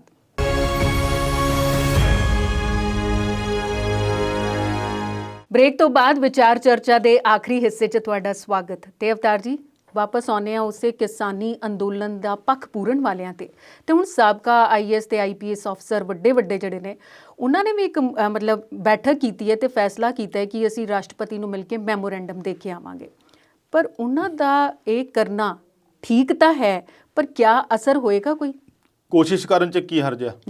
ਕਿਸਾਨੀ ਅੰਦੋਲਨ ਦੇ ਵਿੱਚ ਜਿਹਦਾ ਕਿਸੇ ਦਾ ਕਿਵੇਂ ਦਾ ਵੀ ਬਣਦਾ ਹੋਵੇ ਯੋਗਦਾਨ, ਉਹ ਪਾਉਂਦਾ ਹੀ ਆ। IAS IPS ਅਫਸਰ ਜਿਹੜੇ ਪੁਰਾਣੇ ਆ, ਉਹਨਾਂ ਨੂੰ ਸਾਰੇ ਪ੍ਰਸ਼ਾਸਨ ਦਾ, ਸਰਕਾਰ ਦੇ ਕੰਮਕਾਜ ਦਾ ਸਾਰਾ ਪਤਾ ਹੁੰਦਾ ਉਹਨਾਂ ਨੂੰ, ਕਿਉਂ ਵਿੱਚੋਂ ਨਿਕਲੇ ਹੁੰਦੇ ਆ, ਵਿੱਚ ਵਿਚਰਦੇ ਰਹਿੰਦੇ ਹੁੰਦੇ ਆ। ਉਹਨਾਂ ਦਾ ਵੀ ਇਸ ਤਰੀਕੇ ਨਾਲ ਕਿਸਾਨ ਅੰਦੋਲਨ 'ਚ ਖੁੱਲ੍ਹ ਕੇ ਆਉਣਾ, ਇਹ ਵੀ ਇੱਕ ਸਰਕਾਰ ਤੇ ਦਬਾਅ ਪਾਉਣ ਦੀ ਰਣਨੀਤੀ ਆ। ਕਿਉਂਕਿ ਹੁਣ ਜਿਵੇਂ ਦੇ ਦਿਨ ਵੱਧਦੇ ਜਾ ਰਹੇ ਆ, ਅੰਦੋਲਨ ਹੋਰ ਫੈਲਦਾ ਜਾ ਰਿਹਾ। ਅੰਦੋਲਨ ਨੇ ਜਦੋਂ ਨਵੀਂ ਰੂਹ ਮਿਲੀ ਸੀਗੀ, ਉਹਦੇ ਨਾਲ ਹੋਰ ਦੁਨੀਆ ਜੁੜੀ ਆ ਬਜਾਏ ਘਟਣ ਦੇ। ਸੋ ਇਹਨਾਂ ਦਾ ਵੀ ਹੁਣ ਜਾ ਕੇ ਮੈਮੋਰੈਂਡਮ ਦੇਣਾ ਰਾਸ਼ਟਰਪਤੀ ਨੂੰ, ਤੇ ਉਹਨੂੰ ਜਾ ਕੇ ਇਸ ਤਰੀਕੇ ਨਾਲ ਖੇਤੀ ਕਾਨੂੰਨਾਂ ਦਾ ਵਿਰੋਧ ਕਰਨਾ, ਇਹ ਵੀ ਆਪਣੇ ਆਪ 'ਚ ਇੱਕ ਮਾਇਨੇ ਰੱਖੂਗਾ। ਕਿਉਂਕਿ ਜੋ ਇਹ ਲੌਬੀ ਹੁੰਦੀ ਆ IAS ਔਰ IPS ਅਫਸਰਾਂ ਦੀ, ਇਹ ਸਰਕਾਰ ਦੇ ਅੰਦਰੋਂ ਨਿਕਲ ਕੇ ਆਈ ਹੁੰਦੀ। ਸਰਕਾਰ ਨੂੰ ਵੀ ਪਤਾ ਹੁੰਦਾ ਵੀ ਇਹਨਾਂ ਨੂੰ ਸਾਰੇ ਸਰਕਾਰਾਂ ਦੀ ਲੂਪ ਹੋਲ, ਖਾਮੀਆਂ ਸਾਰੀਆਂ ਪਤਾ ਆ। ਸੋ ਇਹਨਾਂ ਦਾ ਖੁੱਲ੍ਹ ਕੇ ਨਿਕਲ ਕੇ ਆਉਣਾ ਕਿਸਾਨਾਂ ਦੇ ਅੰਦੋਲਨ ਦੇ ਵਿੱਚ ਇਹੀ ਵੱਡੀ ਗੱਲ ਆ। ਇਹਨਾਂ ਤੋਂ ਪਹਿਲਾਂ ਇਹਨਾਂ ਹੀ ਲੌਬੀ ਇਸੇ IPS IAS ਅਫਸਰਾਂ ਨੇ ਵੱਡੀ ਪੱਧਰ ਤੇ ਉੱਥੇ ਜਾ ਕੇ ਮਦਦ ਵੀ ਕੀਤੀ ਆ, ਚਾਹੇ ਕੋਈ ਕੰਬਲਾਂ ਦੀ ਆ, ਚਾਹੇ ਕੋਈ ਮਾਇਆ ਦੇ ਤੌਰ ਤੇ ਆ, ਜਿੱਦਾਂ ਦੀ ਵੀ ਮਦਦ ਉਹਨਾਂ ਨੂੰ ਦਿਸੀ ਆ, ਕਰਨੀ ਬਣਦੀ ਆ, ਉੱਦਾਂ ਦੀ ਕੀਤੀ ਆ। ਹੁਣ ਜਦੋਂ ਇਹ ਰਣਨੀਤੀ ਇਸ ਤਰੀਕੇ ਨਾਲ ਉਲੀਕੀ ਗਈ ਆ, ਇਹਦਾ ਲੱਗਦਾ ਵੀ ਸਰਕਾਰ ਤੇ ਕੁਛ ਨਾ ਕੁਛ ਤਾਂ ਦਬਾਅ ਪਊਗਾ ਔਰ ਕਿਸਾਨ ਦੇ ਅੰਦੋਲਨ ਨੂੰ ਹੋਰ ਬਲ ਮਿਲੂਗਾ। ਜੀ, ਤੇ ਪੰਜਾਬ ਦੇ ਕਲਾਕਾਰ ਵੀ ਇਸ ਬੱਸ 'ਚ ਸਵਾਰ ਹੋ ਕੇ ਉੱਥੇ ਕਿਸਾਨਾਂ ਕੋਲ ਪਹੁੰਚੇ ਨੇ, ਹੌਸਲਾ ਉਹਨਾਂ ਦਾ ਵਧਾਉਣ ਲਈ। ਬਿਲਕੁਲ ਜੀ। ਤੇ ਤੁਹਾਨੂੰ ਕੀ ਲੱਗਦਾ ਹੈ ਕਿ ਸੱਚਮੁੱਚ ਉਹਨਾਂ ਦਾ ਹੌਸਲਾ ਵਧਾਉਣਾ ਤਾਂ ਠੀਕ ਹੈ ਜੀ, ਪਰ ਉਹਨਾਂ ਦੇ ਹੌਸਲਾ ਵਧਾਉਣ ਦਾ ਅਸਰ ਸਰਕਾਰ ਤੇ ਕੁਝ ਪਾਏਗਾ? ਦੇਖੋ, ਪੰਜਾਬ ਦੇ ਕਲਾਕਾਰ ਤਾਂ ਸ਼ੁਰੂ ਤੋਂ ਹੀ ਕਿਸਾਨੀ ਅੰਦੋਲਨ ਨਾਲ ਜੁੜੇ ਹੋਏ ਆ। ਆਪਾਂ ਦੇਖਦੇ ਆਏ ਆ, ਕੋਈ ਕਿਸੇ ਬਾਰਡਰ ਤੇ ਆਪਣਾ ਗਾਇਕ ਦੇ ਤੌਰ ਤੇ, ਗੀਤ ਦੇ ਤੌਰ ਤੇ ਉਹ ਆਪਣਾ ਯੋਗਦਾਨ ਪਾਉਂਦਾ ਆਇਆ। ਉੱਥੇ ਜਿੰਨਾ ਵੀ ਉਹਦੀ ਫੈਨ ਫੋਲੋਇੰਗ ਆ ਉਹਨੂੰ ਜੋੜਨ ਦੀ ਕੋਸ਼ਿਸ਼ ਕਰਦਾ ਰਿਹਾ ਆ। ਪੰਜਾਬ ਦੇ ਗਾਇਕ ਹੋਣ, ਅਦਾਕਾਰ ਹੋਣ, ਤਕਰੀਬਨ ਆ 2 ਮਹੀਨਿਆਂ ਦੇ ਵਿੱਚ ਕਈ ਵਾਰ ਉਹ ਇਹਨਾਂ ਮੋਰਚਿਆਂ ਦੇ ਵਿੱਚ ਜਾ ਕੇ ਸੰਬੋਧਨ ਕਰ ਚੁੱਕੇ ਆ। ਸਾਰੇ ਹੀ ਆਪਣੀ ਗੱਲਬਾਤ ਕਰ ਚੁੱਕੇ ਆ, ਸਰਕਾਰ ਨੂੰ ਲਲਕਾਰ ਵੀ ਚੁੱਕੇ ਆ। ਸੋ ਹੁਣ ਜਿਹੜਾ ਇਹਨਾਂ ਦਾ ਇਕੱਠੇ ਹੋ ਕੇ ਜਾਣਾ ਬੱਸ ਵਿੱਚ, ਉਹਦਾ ਵੀ ਇੱਕ ਆਪਣੇ ਆਪ 'ਚ ਇੰਪੈਕਟ ਪਾਉਣ ਵਾਲੀ ਗੱਲ ਹੁੰਦੀ ਆ ਵੀ ਹਾਂ ਵੀ ਅਸੀਂ ਪੂਰੇ ਸਾਰੇ ਪੰਜਾਬ ਦੇ ਜਿਹੜੇ ਕਲਾਕਾਰ ਆ ਉਹ ਇੱਕ ਇਕੱਠੇ ਹੋ ਕੇ ਕਿਸਾਨੀ ਅੰਦੋਲਨ ਨੂੰ ਹੋਰ ਉਤਸ਼ਾਹ ਦੇਣ ਆ ਰਹੇ ਆ। ਇਹਦੇ ਨਾਲ ਕਿਸਾਨੀ ਅੰਦੋਲਨ ਨੂੰ ਬਲ ਤਾਂ ਮਿਲਣਾ ਹੋ ਸਕਦਾ। ਸਰਕਾਰ ਤੱਕ ਗੱਲ ਪਹੁੰਚੂਗੀ ਜ਼ਰੂਰ, ਪਰ ਸਰਕਾਰ ਤੱਕ ਗੱਲਾਂ ਤਾਂ ਪਹਿਲਾਂ ਵੀ ਪਹੁੰਚਦੀਆਂ ਨਹੀਂ ਆ। ਪਰ ਹੁਣ ਜਿਵੇਂ ਕੱਲ ਸੰਸਦ ਦੇ ਵਿੱਚ ਵੀ ਰੌਲਾ ਇਹ ਪਿਆ ਸੀ ਵੀ ਅੰਨੀ, ਬੋਲੀ ਤੇ ਗੂੰਗੀ ਸਰਕਾਰ ਆ, ਤੇ ਉਹਨਾਂ ਤੱਕ ਜੇ ਸੰਸਦ ਦੇ ਵਿੱਚ ਰੌਲਾ ਪੈਂਦਿਆਂ ਦੀ ਗੱਲ ਨਹੀਂ ਪਹੁੰਚਦੀ ਤੇ ਇਹਨਾਂ ਦੀ ਗੱਲ ਪਹੁੰਚਣ ਵਾਲੀ ਵੀ ਆਪਾਂ ਨੂੰ ਲੱਗਦੀ ਵੀ ਦੂਰ ਹੋ ਸਕਦੀ ਆ। ਪਰ ਆਪਣੇ ਆਪਣੇ ਯਤਨ ਹਰੇਕ ਤਰੀਕੇ ਨਾਲ ਕਰਨੇ ਚਾਹੀਦੇ ਆ। ਕਲਾਕਾਰਾਂ ਦਾ ਇਦਾਂ ਜਾਣਾ ਜਿਹੜਾ ਆ ਉਹ ਇਹਨਾਂ ਦੇ ਨਾਲ ਜਿਹੜੇ ਜਿੰਨੇ ਲੋਕ ਜੁੜੇ ਆ ਉਹ ਵੀ ਦੇਖਦੇ ਆ, ਤੇ ਉਹਦੇ ਨਾਲ ਹੋਰ ਵੀ ਉੱਥੇ ਸ਼ਕਤੀ ਜਿਹੜੀ ਆ, ਪ੍ਰਦਰਸ਼ਨ ਜਿਹੜਾ ਵੱਧਦਾ ਆ। ਉਹਨਾਂ ਨੂੰ ਦੇਖ ਕੇ, ਕਲਾਕਾਰਾਂ ਨੂੰ ਦੇਖ ਕੇ ਉੱਥੇ ਹੋਰ ਲੋਕ ਵੀ ਪਹੁੰਚਦੇ ਆ। ਉਹਦੇ ਨਾਲ ਜਿੰਨੀ ਵੱਧ ਤੋਂ ਵੱਧ ਗਿਣਤੀ ਹੋਊਗੀ, ਕਿਉਂਕਿ ਜਦੋਂ ਵੀ ਇਹਨਾਂ ਨੇ ਅਪੀਲ ਕੀਤੀ ਆ ਕਿਸਾਨ ਆਗੂਆਂ ਨੂੰ ਵੀ ਉੱਥੇ ਪਹੁੰਚੋ, ਤੇ ਮੈਨੂੰ ਲੱਗਦਾ ਨਹੀਂ ਵੀ ਪੰਜਾਬ, ਹਰਿਆਣਾ, ਯੂਪੀ, ਰਾਜਸਥਾਨ ਕਿਤੋਂ ਵੀ ਕੋਈ ਘੱਟ ਗਿਣਤੀ 'ਚ ਰਿਹਾ ਹੋਊਗਾ। ਸਾਰੀ ਦੁਨੀਆ ਪਹੁੰਚਣ ਦੀ ਕੋਸ਼ਿਸ਼ ਕਰਦੀ ਆ। ਕਲਾਕਾਰਾਂ ਦਾ ਇਹ ਉਪਰਾਲਾ ਵੀ ਇੱਕ ਕਿਸਮ ਦਾ ਨਿਵੇਕਲਾ ਵੀ ਆ, ਔਰ ਸਰਕਾਰ ਤੇ ਦਬਾਅ ਪਾਉਣ ਦਾ IPS ਲੌਬੀ ਵਾਂਗੂ ਹੀ ਉਸ ਤਰੀਕੇ ਨਾਲ ਹੀ ਦੇਖਿਆ ਜਾਂਦਾ ਹੈ। ਇੱਕ ਪਾਸੇ ਕਿਸਾਨ ਅੰਦੋਲਨ ਤੇ ਦੂਜੇ ਪਾਸੇ ਚੋਣਾਂ। ਮੋਗਾ ਦੇ ਵਿੱਚ ਇੱਕ ਖੂਨੀ ਝੜਪ ਹੋਈ ਹੈ, ਉਹ ਭਲਾ ਕਿਉਂ ਹੋਈ? ਦੇਖੋ ਪਰਮਿੰਦਰ ਜੀ, ਸਥਾਨਕ ਚੋਣਾਂ ਭਾਵੇਂ ਆਪਾਂ ਕਹਿ ਦਿੰਨੇ ਆ ਕਿ ਛੋਟੀਆਂ ਚੋਣਾਂ ਆ, ਸ਼ਹਿਰ ਦੀਆਂ ਆ, ਪਰ ਇਹਦੇ ਤੇ ਜ਼ੋਰ ਜਿਹੜਾ ਹੈ ਉਹ ਵਿਧਾਨ ਸਭਾ ਚੋਣਾਂ ਨਾਲੋਂ ਵੀ ਵੱਧ ਲੱਗ ਰਿਹਾ। ਇਹ ਪਹਿਲੀ ਵਾਰ ਹੋਇਆ। ਜੇ ਆਪਾਂ ਹੈਦਰਾਬਾਦ ਦੀਆਂ ਨਿਗਮ ਚੋਣਾਂ ਦੀ ਗੱਲ ਕਰੀਏ ਤਾਂ ਉੱਥੇ ਵੀ ਪ੍ਰਧਾਨ ਮੰਤਰੀ ਖੁਦ ਪ੍ਰਚਾਰ ਕਰਕੇ ਆਏ ਸੀਗੇ, ਗ੍ਰਹਿ ਮੰਤਰੀ ਅਮਿਤ ਸ਼ਾਹ ਪ੍ਰਚਾਰ ਕਰਕੇ ਆਏ ਸੀਗੇ। ਹੁਣ ਉਸ ਤੋਂ ਬਾਅਦ ਜੇ ਆਪਣੀ ਸਥਾਨਕ ਪੰਜਾਬ ਦੀਆਂ ਚੋਣਾਂ ਲੈ ਲਈਏ ਤਾਂ ਇੱਥੇ ਤਾਂ ਹੁਣ ਹਿੰਸਾ ਇਸ ਕਦਰ ਵੱਧ ਗਈ ਆ ਕਿ ਮੋਗਾ ਦੀ ਗੱਲ ਤੁਸੀਂ ਕੀਤੀ ਆ, ਉੱਥੇ 2 ਬੰਦੇ ਮਰ ਗਏ ਆ। ਚੋਣਾਂ ਵਾਲਿਆਂ ਦਾ ਕੁਝ ਨਹੀਂ ਜਾਣਾ, ਜਿਹਨੇ ਚੋਣ ਲੜਨੀ ਆ ਉਹਨ ਤਾਂ ਜਿੱਤ ਜਾਣਾ, ਚਾਹੇ ਹਾਰ ਜਾਣਾ, ਘਰ ਬਹਿ ਜਾਣਾ। ਜਿਨ੍ਹਾਂ ਦੇ ਬੰਦਾ ਚਲੇ ਗਿਆ, ਜੇ ਇਸ ਬੰਦੇ ਦੀ ਜਾਨ ਚਲ ਗਈ, ਉਸ ਪਰਿਵਾਰ ਵਾਲਿਆਂ ਦਾ ਕੀ ਬਣੂਗਾ, ਕਿਸੇ ਨੇ ਕੋਈ ਨਹੀਂ ਪੁੱਛਣਾ ਬਾਅਦ 'ਚ। ਹੁਣ ਮੋਗਾ ਜਿੱਥੇ ਲੜਾਈ ਹੋਈ ਆ ਉਹ ਵਾਰਡ ਨੰਬਰ 9 ਦੀ ਘਟਨਾ ਦੀ ਗੱਲ ਆ, ਔਰ ਵੱਡੀ ਗੱਲ ਇਹ ਆ ਵੀ ਉਸ ਵਾਰਡ 'ਚ ਦੋਨਿਆਂ ਪਾਰਟੀਆਂ ਦੇ ਆਗੂ ਜਿਹੜੇ ਖੜੇ ਹੋਏ ਨਾ ਉਮੀਦਵਾਰ, ਉਹ ਲੇਡੀਜ਼ ਆ। ਹੁਣ ਲੇਡੀਜ਼ ਉਮੀਦਵਾਰ ਦੋਨੋਂ ਪਾਸਿਓਂ ਖੜੇ ਆ ਤਾਂ ਰੌਲਾ ਇਸ ਗੱਲ ਤੋਂ ਪਿਆ ਕਿ ਸ਼ਰਾਬ ਵੰਡਣ ਤੋਂ। ਜੇ ਲੇਡੀਜ਼ ਉਮੀਦਵਾਰ ਖੜੇ ਹੋਣ ਕਰਕੇ ਲੇਡੀਜ਼ ਉਮੀਦਵਾਰ ਨੂੰ ਜਿੱਤਣ ਲਈ ਵੀ ਸ਼ਰਾਬ ਦੀ ਵਰਤੋਂ ਹੋ ਰਹੀ ਆ, ਤੇ ਫਿਰ ਆਪਾਂ ਸਹਿਜ ਅੰਦਾਜ਼ਾ ਲਾ ਸਕਦੇ ਆ ਵੀ ਜਦੋਂ ਕੋਈ ਬੰਦਾ ਖੜਾ ਹੋਇਆ ਹੋਊਗਾ ਤੇ ਉਹ ਕਿਸ ਕਦਰ ਇਦਾਂ ਦੀ ਦੁਰਵਰਤੋਂ ਕਰੂਗਾ। ਰੌਲਾ ਪਿਆ ਰਾਤ ਵੇਲੇ ਵੀ ਕਾਲੀਆਂ ਨੂੰ ਪਤਾ ਲੱਗਾ ਵੀ ਕਾਂਗਰਸੀ ਸ਼ਰਾਬ ਵੰਡਦੇ ਆ, ਉਹਨਾਂ ਨੇ ਜਾ ਕੇ ਵਿਰੋਧ ਕੀਤਾ। ਪਹਿਲੀ ਗੱਲ ਤਾਂ ਇਹ ਹੈ ਵੀ ਕਾਂਗਰਸ ਦੀ ਆਪਣੀ ਸੱਤਾ ਆ ਇੱਥੇ, ਉਹਨਾਂ ਨੂੰ ਸ਼ਰਾਬ ਵੰਡਣ ਦੀ ਲੋੜ ਕਿਉਂ ਪੈ ਗਈ? ਇਦਾਂ ਦਾ ਜਿਹੜੇ ਦੂਜਾ ਵੋਟਰਾਂ ਨੂੰ ਭਰਮਾਉਣ ਦੀ ਲੋੜ ਕਿਉਂ ਪੈ ਗਈ? ਤੁਹਾਨੂੰ ਆਪਣੇ ਸੱਤਾ ਦੇ ਉੱਤੇ ਵਿਸ਼ਵਾਸ ਹੈ ਨਹੀਂ, ਜਾਂ ਆਪਣੇ ਪ੍ਰਸ਼ਾਸਨ ਤੇ ਵਿਸ਼ਵਾਸ ਹੈ ਨਹੀਂ, ਆਪਣੇ ਕੰਮਾਂ ਤੇ ਵਿਸ਼ਵਾਸ ਹੈ ਨਹੀਂ। ਸੱਤਾ ਵਾਲਿਆਂ ਨੂੰ ਤਾਂ ਹੁੰਦਾ ਹੈ ਵੀ ਜ਼ੋਰ ਜ਼ਬਰਦਸਤੀ ਨਾਲ ਜਿੱਦਾਂ ਮਰਜ਼ੀ ਵੋਟਾਂ ਪਵਾ ਲੈਣਗੇ, ਫੇਰ ਵੀ ਸ਼ਰਾਬ ਵੰਡ ਰਹੇ ਆ। ਇਹ ਵੀ ਅਚੰਭੇ ਵਾਲੀ ਗੱਲ ਆ। ਦੂਸਰੇ ਪਾਸੇ ਅਕਾਲੀਆਂ ਨੇ ਉਹਦਾ ਵਿਰੋਧ ਕੀਤਾ, ਤੇ ਅਕਾਲੀ ਕਿਹੜੇ ਘੱਟ ਕਰਦੇ ਹੁੰਦੇ? ਉਹ ਵੀ ਤਾਂ ਸਾਰਾ ਕੁਝ ਕਰਦੇ ਜੋ ਕੁਝ ਕਾਂਗਰਸ ਕਰਦੇ। ਦੇਖੋ, ਇਹ ਇੱਕੋ ਹੀ ਇੱਕ ਸਿੱਕੇ ਦੇ ਦੋਨੋਂ ਪਹਿਲੂ ਆ, ਚਾਹੇ ਕਾਂਗਰਸ ਦਾ ਚਾਹੇ ਅਕਾਲੀ ਆ। ਸੋ ਉੱਥੇ ਵਿਰੋਧ ਹੋਇਆ, ਅਕਾਲੀਆਂ ਨੇ ਵਿਰੋਧ ਕੀਤਾ। ਉਹ ਬੰਦਾ ਕਾਂਗਰਸੀ ਸੀਗਾ, ਕਹਿੰਦੇ ਉਹਨੇ ਗੱਡੀ ਭਜਾ ਲਈ, ਮੂਹਰੇ ਜਿਹੜਾ ਆਇਆ 2 ਜਣੇ ਉਹਨੂੰ ਭੜਕਾ ਤੇ 2 ਜਣੇ ਡੈਥ ਹੋ ਗਈ। ਇਹ ਹਿੰਸਾ ਨਵਾਂ ਰੂਪ ਲੈਂਦੀ ਜਾ ਰਹੀ ਆ। ਇਸ ਤੋਂ ਪਹਿਲਾਂ ਜਲਾਲਾਬਾਦ 'ਚ ਹੋਇਆ, ਉੱਥੇ ਵੀ ਸੁਖਬੀਰ ਬਾਦਲ ਦੀ ਗੱਡੀ ਦੇ ਉੱਤੇ ਹਮਲਾ ਕੀਤਾ ਗਿਆ। ਰਮਿੰਦਰ ਆਮਲਾ ਵੀ ਕਹਿ ਰਿਹਾ ਮੇਰੀ ਵੀ ਗੱਡੀ ਭੰਨੀ ਗਈ ਆ। ਜਿੱਦਾਂ ਦਿਨ ਨੇੜੇ ਆ ਰਹੇ ਆ, 14 ਤਰੀਕ ਨੂੰ ਵੋਟਾਂ ਆ, ਐਤਵਾਰ ਵਾਲੇ ਦਿਨ, ਉਸ ਤੋਂ ਲੱਗਦਾ ਵੀ ਇਹ ਹਿੰਸਾ ਦਾ ਜਿਹੜਾ ਇਹ ਵਿਕਰਾਲ ਰੂਪ ਧਾਰਨ ਕਰ ਜਾਊਗਾ। ਪ੍ਰਸ਼ਾਸਨ ਨਾਂ ਦੀ, ਲਾਅ ਐਂਡ ਆਰਡਰ ਨਾਂ ਦੀ ਚੀਜ਼ ਕੋਈ ਰਹੀ ਨਹੀਂ। ਦੂਜੇ ਪਾਸੇ ਭਾਜਪਾ ਆਗੂ ਜਿੱਥੇ ਜਾਂਦੇ ਆ ਉੱਥੇ ਕਿਸਾਨਾਂ ਦੇ ਵਿਰੋਧ ਦਾ ਸਾਹਮਣਾ ਕਰਨਾ ਪੈ ਰਿਹਾ। ਤੇ ਮੁੱਖ ਮੰਤਰੀ ਸਾਹਿਬ ਸਾਡੇ ਬਿਆਨ ਦੇ ਰਹੇ ਆ ਕਿ ਜਿਸ ਤਰੀਕੇ ਨਾਲ ਤੁਸੀਂ ਇਹਨਾਂ ਦੇ ਮੂੰਹ ਚੋਂ ਆਖਰੀ ਬੁਰਕੀ ਵੀ ਖੋ ਰਹੇ ਆ, ਤੇ ਤੁਹਾਡਾ ਕੀ ਇਹ ਗਲ 'ਚ ਹਾਰ ਪਾ ਕੇ ਸਵਾਗਤ ਕਰਨਗੇ? ਇਹੋ ਜਿਹੀ ਬਿਆਨਬਾਜ਼ੀ ਜਿਹੜੀ ਆ ਉਹ ਉਕਸਾਉਣ ਦਾ ਕੰਮ ਕਰਦੀ ਆ, ਨਾ ਕਿ ਉੱਥੇ ਕੋਈ ਸ਼ਾਂਤੀ ਫੈਲਾਉਣ ਦਾ। ਲਾਅ ਐਂਡ ਆਰਡਰ ਦੀ ਜ਼ਿੰਮੇਵਾਰੀ ਸਰਕਾਰ ਦੀ ਹੁੰਦੀ ਆ, ਫਿਰ ਚਾਹੇ ਪਾਰਟੀ ਕਿਸੇ ਦੀ ਵੀ ਹੋਵੇ। ਸੋ ਇਹੋ ਜਿਹੀ ਸਥਿਤੀ ਆਉਣ ਕਿਉਂ ਦਿੱਤੀ ਜਾਂਦੀ ਹੈ? ਪ੍ਰਸ਼ਾਸਨ ਕੀ ਕਰਦਾ ਹੈ, ਪੁਲਿਸ ਕੀ ਕਰਦੀ ਆ? ਇਹ ਸਾਰੀ ਜ਼ਿੰਮੇਵਾਰੀ ਸਰਕਾਰ ਤੇ ਜਾਂਦੀ ਆ। ਇਹ ਹਿੰਸਾ ਹੋਣੀ ਨਹੀਂ ਚਾਹੀਦੀ ਆ। ਜੇ ਸਥਾਨਕ ਚੋਣਾਂ 'ਚ ਇੰਨੀ ਹਿੰਸਾ ਆ, ਤਾਂ ਮੈਂ ਅਕਸਰ ਗੱਲ ਕਰਦਾ ਹੁੰਦਾ ਕਿ ਆਪਾਂ ਨੂੰ ਬਿਹਾਰ ਯਾਦ ਆ ਜਾਂਦਾ। ਜਦੋਂ ਬਿਹਾਰ ਦੇ ਅੱਜ ਤੋਂ 15-20 ਸਾਲ ਪਹਿਲਾਂ ਝਾਤ ਮਾਰੀਏ, ਤੇ ਜਦੋਂ ਉੱਥੇ ਚੋਣਾਂ ਹੁੰਦੀਆਂ ਸੀ ਤਾਂ ਉੱਥੇ ਅਕਸਰ ਹੀ ਹਿੰਸਾ ਹੁੰਦੀ ਸੀਗੀ। 5-10 ਬੰਦਿਆਂ ਦੀ ਮੌਤ ਹੁੰਦੀ ਸੀ ਹਮੇਸ਼ਾ ਹੀ। ਉਹ ਚੀਜ਼ ਜਿਹੜੀ ਪੰਜਾਬ ਬਣਨ ਜਾ ਰਹੀ ਹੈ, ਜਿਹਨੂੰ ਰੋਕਣਾ ਪੰਜਾਬ ਸਰਕਾਰ ਦਾ, ਪੰਜਾਬ ਪੁਲਿਸ ਦਾ, ਪ੍ਰਸ਼ਾਸਨ ਦੀ ਜ਼ਿੰਮੇਵਾਰੀ ਬਣਦੀ ਹੈ ਜੀ। ਤੇ ਇਸ ਵੇਲੇ ਜ਼ਿੰਮੇਵਾਰੀ ਕਿਹਦੀ ਬਣਦੀ ਹੈ ਇਹ ਤਾਂ ਨਹੀਂ ਪਤਾ, ਪਰ ਤੁਹਾਡੇ ਕੋਲੋਂ ਜਾਨਣਾ ਚਾਹੁੰਦੇ ਹਾਂ ਕਿ ਸਾਬਕਾ ਡੀਜੀਪੀ ਸੁਮੇਧ ਸੈਣੀ ਦੀ ਦੁਬਾਰਾ ਤੋਂ ਗ੍ਰਿਫਤਾਰੀ ਵਾਰੰਟ ਜਾਰੀ ਹੋਏ ਨੇ ਜੀ। ਇਹ ਦੁਬਾਰਾ ਕਿਉਂ ਕਰਨੇ ਪਏ ਗ੍ਰਿਫਤਾਰੀ ਵਾਰੰਟ? ਦੇਖੋ, ਇਹ ਵੀ ਜਿਹੜਾ ਕੰਮ ਬਹੁਤ ਭੰਬਲ ਭੁੱਸੇ 'ਚ ਪਿਆ ਰਿਹਾ। ਕਦੇ ਪੰਜਾਬ ਪੁਲਿਸ ਕੋਲ ਆ ਗਈ ਫਾਈਲਾਂ, ਕਦੇ CBI ਕੋਲ ਚਲ ਗਈਆਂ, ਫਿਰ ਪੰਜਾਬ ਪੁਲਿਸ ਕੋਲ। ਜਿੱਦਾਂ ਕੋਈ ਸੱਤਾ ਬਦਲਦੀ ਰਹੀ, ਨਿਜ਼ਾਮ ਬਦਲਦਾ ਰਿਹਾ, ਨਵੀਆਂ ਸਰਕਾਰਾਂ ਆਉਂਦੀਆਂ ਰਹੀਆਂ, ਉਹ ਆਪਣੇ ਤਰੀਕੇ ਨਾਲ ਇਹਨੂੰ ਜਾਂਚ ਕਰਨ ਦੀ ਕੋਸ਼ਿਸ਼ ਕਰਦਾ ਰਿਹਾ। 2015 ਦੀ ਘਟਨਾ ਆ, 6-7 ਸਾਲ ਹੋ ਚੱਲੇ ਆ, ਹਜੇ ਤੱਕ ਉਹਦਾ ਇਨਸਾਫ ਨਾਂ ਦੀ ਕੋਈ ਚੀਜ਼ ਦਿਸਦੀ ਨਹੀਂ ਕਿਤੇ ਵੀ। ਇਹਨਾਂ ਘੁੰਮਣ ਕੇਰੀਆਂ 'ਚ ਹੀ ਆ, ਕਦੇ ਗ੍ਰਿਫਤਾਰੀ ਵਾਰੰਟ ਜਾਰੀ ਹੋ ਗਏ, ਕਦੇ ਰੱਦ ਹੋ ਗਏ, ਅਦਾਲਤਾਂ ਤੱਕ ਪਹੁੰਚ ਹੋ ਜਾਂਦੀ ਆ। ਹੁਣ ਨਵੀਂ ਜਿਹੜੀ ਚੀਜ਼ ਸੀ ਇਹ ਵੀ CBI ਤੋਂ ਫਾਈਲਾਂ ਜਿਹੜੀਆਂ ਪੰਜਾਬ ਪੁਲਿਸ ਕੋਲ ਆ ਗਈਆਂ। ਪੰਜਾਬ ਦੀ ਜਿਹੜੀ SIT ਸੀਗੀ, ਵਿਸ਼ੇਸ਼ ਜਾਂਚ ਟੀਮ, ਫਰੀਦਕੋਟ ਦੀ ਅਦਾਲਤ 'ਚ ਉਹਨੇ ਚਲਾਨ ਪੇਸ਼ ਕੀਤਾ ਹੋਇਆ DGP ਸੈਣੀ ਔਰ IG ਜਿਹੜੇ ਉਮਰਾ ਨੰਗਲ ਪਰਮਰਾਜ ਸਿੰਘ, ਉਹਨਾਂ ਦੇ ਖਿਲਾਫ। ਕੱਲ ਅਦਾਲਤ ਨੇ ਦੋਹਾਂ ਦੇ ਖਿਲਾਫ ਪਹਿਲਾਂ ਤਾਂ ਜ਼ਮਾਨਤਯੋਗ ਗ੍ਰਿਫਤਾਰੀ ਵਾਰੰਟ ਜਾਰੀ ਕਰਤੇ ਸੀ ਦੋਨਾਂ ਦੇ ਖਿਲਾਫ।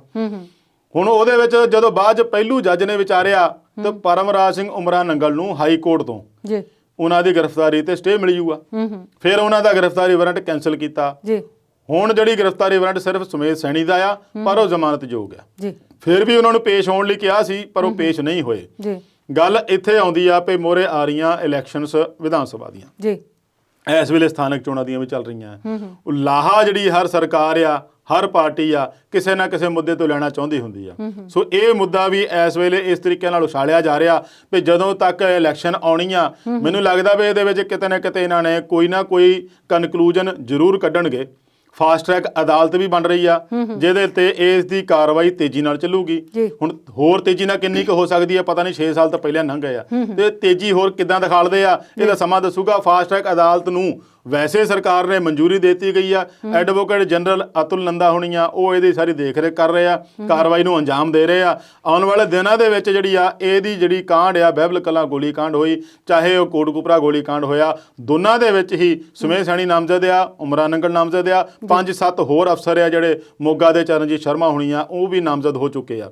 ਹੁਣ ਉਹ ਇਹਦੇ ਵਿੱਚ ਸਜ਼ਾ ਜਾਂ ਕਾਰਵਾਈ ਕੀ ਹੁੰਦੀ ਆ, ਇਹ ਅਦਾਲਤ ਦੀ ਕਾਰਵਾਈ ਤੇ ਅਦਾਲਤ ਦੇ ਉੱਤੇ ਨਿਰਭਰ ਕਰਦਾ ਆ। ਪਰ ਚੋਣਾਂ ਨੂੰ ਮੁੱਖ ਰੱਖ ਕੇ ਇਸ ਮੁੱਦੇ ਨੂੰ ਇਸ ਤਰੀਕੇ ਨਾਲ ਪੇਸ਼ ਕੀਤਾ ਜਾ ਰਿਹਾ ਤਾਂ ਕਿ ਜਿਹੜੀਆਂ ਆਉਣ ਵਾਲੀਆਂ ਚੋਣਾਂ ਤੇ ਇਹਦਾ ਅਸਰ ਪੈ ਸਕੇ। ਜੀ ਅਵਤਾਰ ਜੀ, ਤੁਸੀਂ ਬੜੇ ਸੋਹਣੇ ਤਰੀਕੇ ਨਾਲ ਤੇ ਵਿਸਥਾਰ ਦੇ ਵਿੱਚ ਸਾਰੇ ਮੁੱਦਿਆਂ ਤੇ ਆਪਣੇ ਵਿਚਾਰ ਸਾਂਝੇ ਕੀਤੇ। ਸਟੂਡੀਓ 'ਚ ਆਉਣ ਲਈ ਤੁਹਾਡਾ ਧੰਨਵਾਦ। ਸੋ ਦਰਸ਼ਕਾਂ ਦਾ ਵੀ ਧੰਨਵਾਦ ਕਰਦੇ ਹਾਂ ਵਿਚਾਰ ਚਰਚਾ ਦੇ ਅੱਜ ਦੇ ਸਿਲਸਿਲੇ ਨਾਲ ਜੁੜਨ ਲਈ।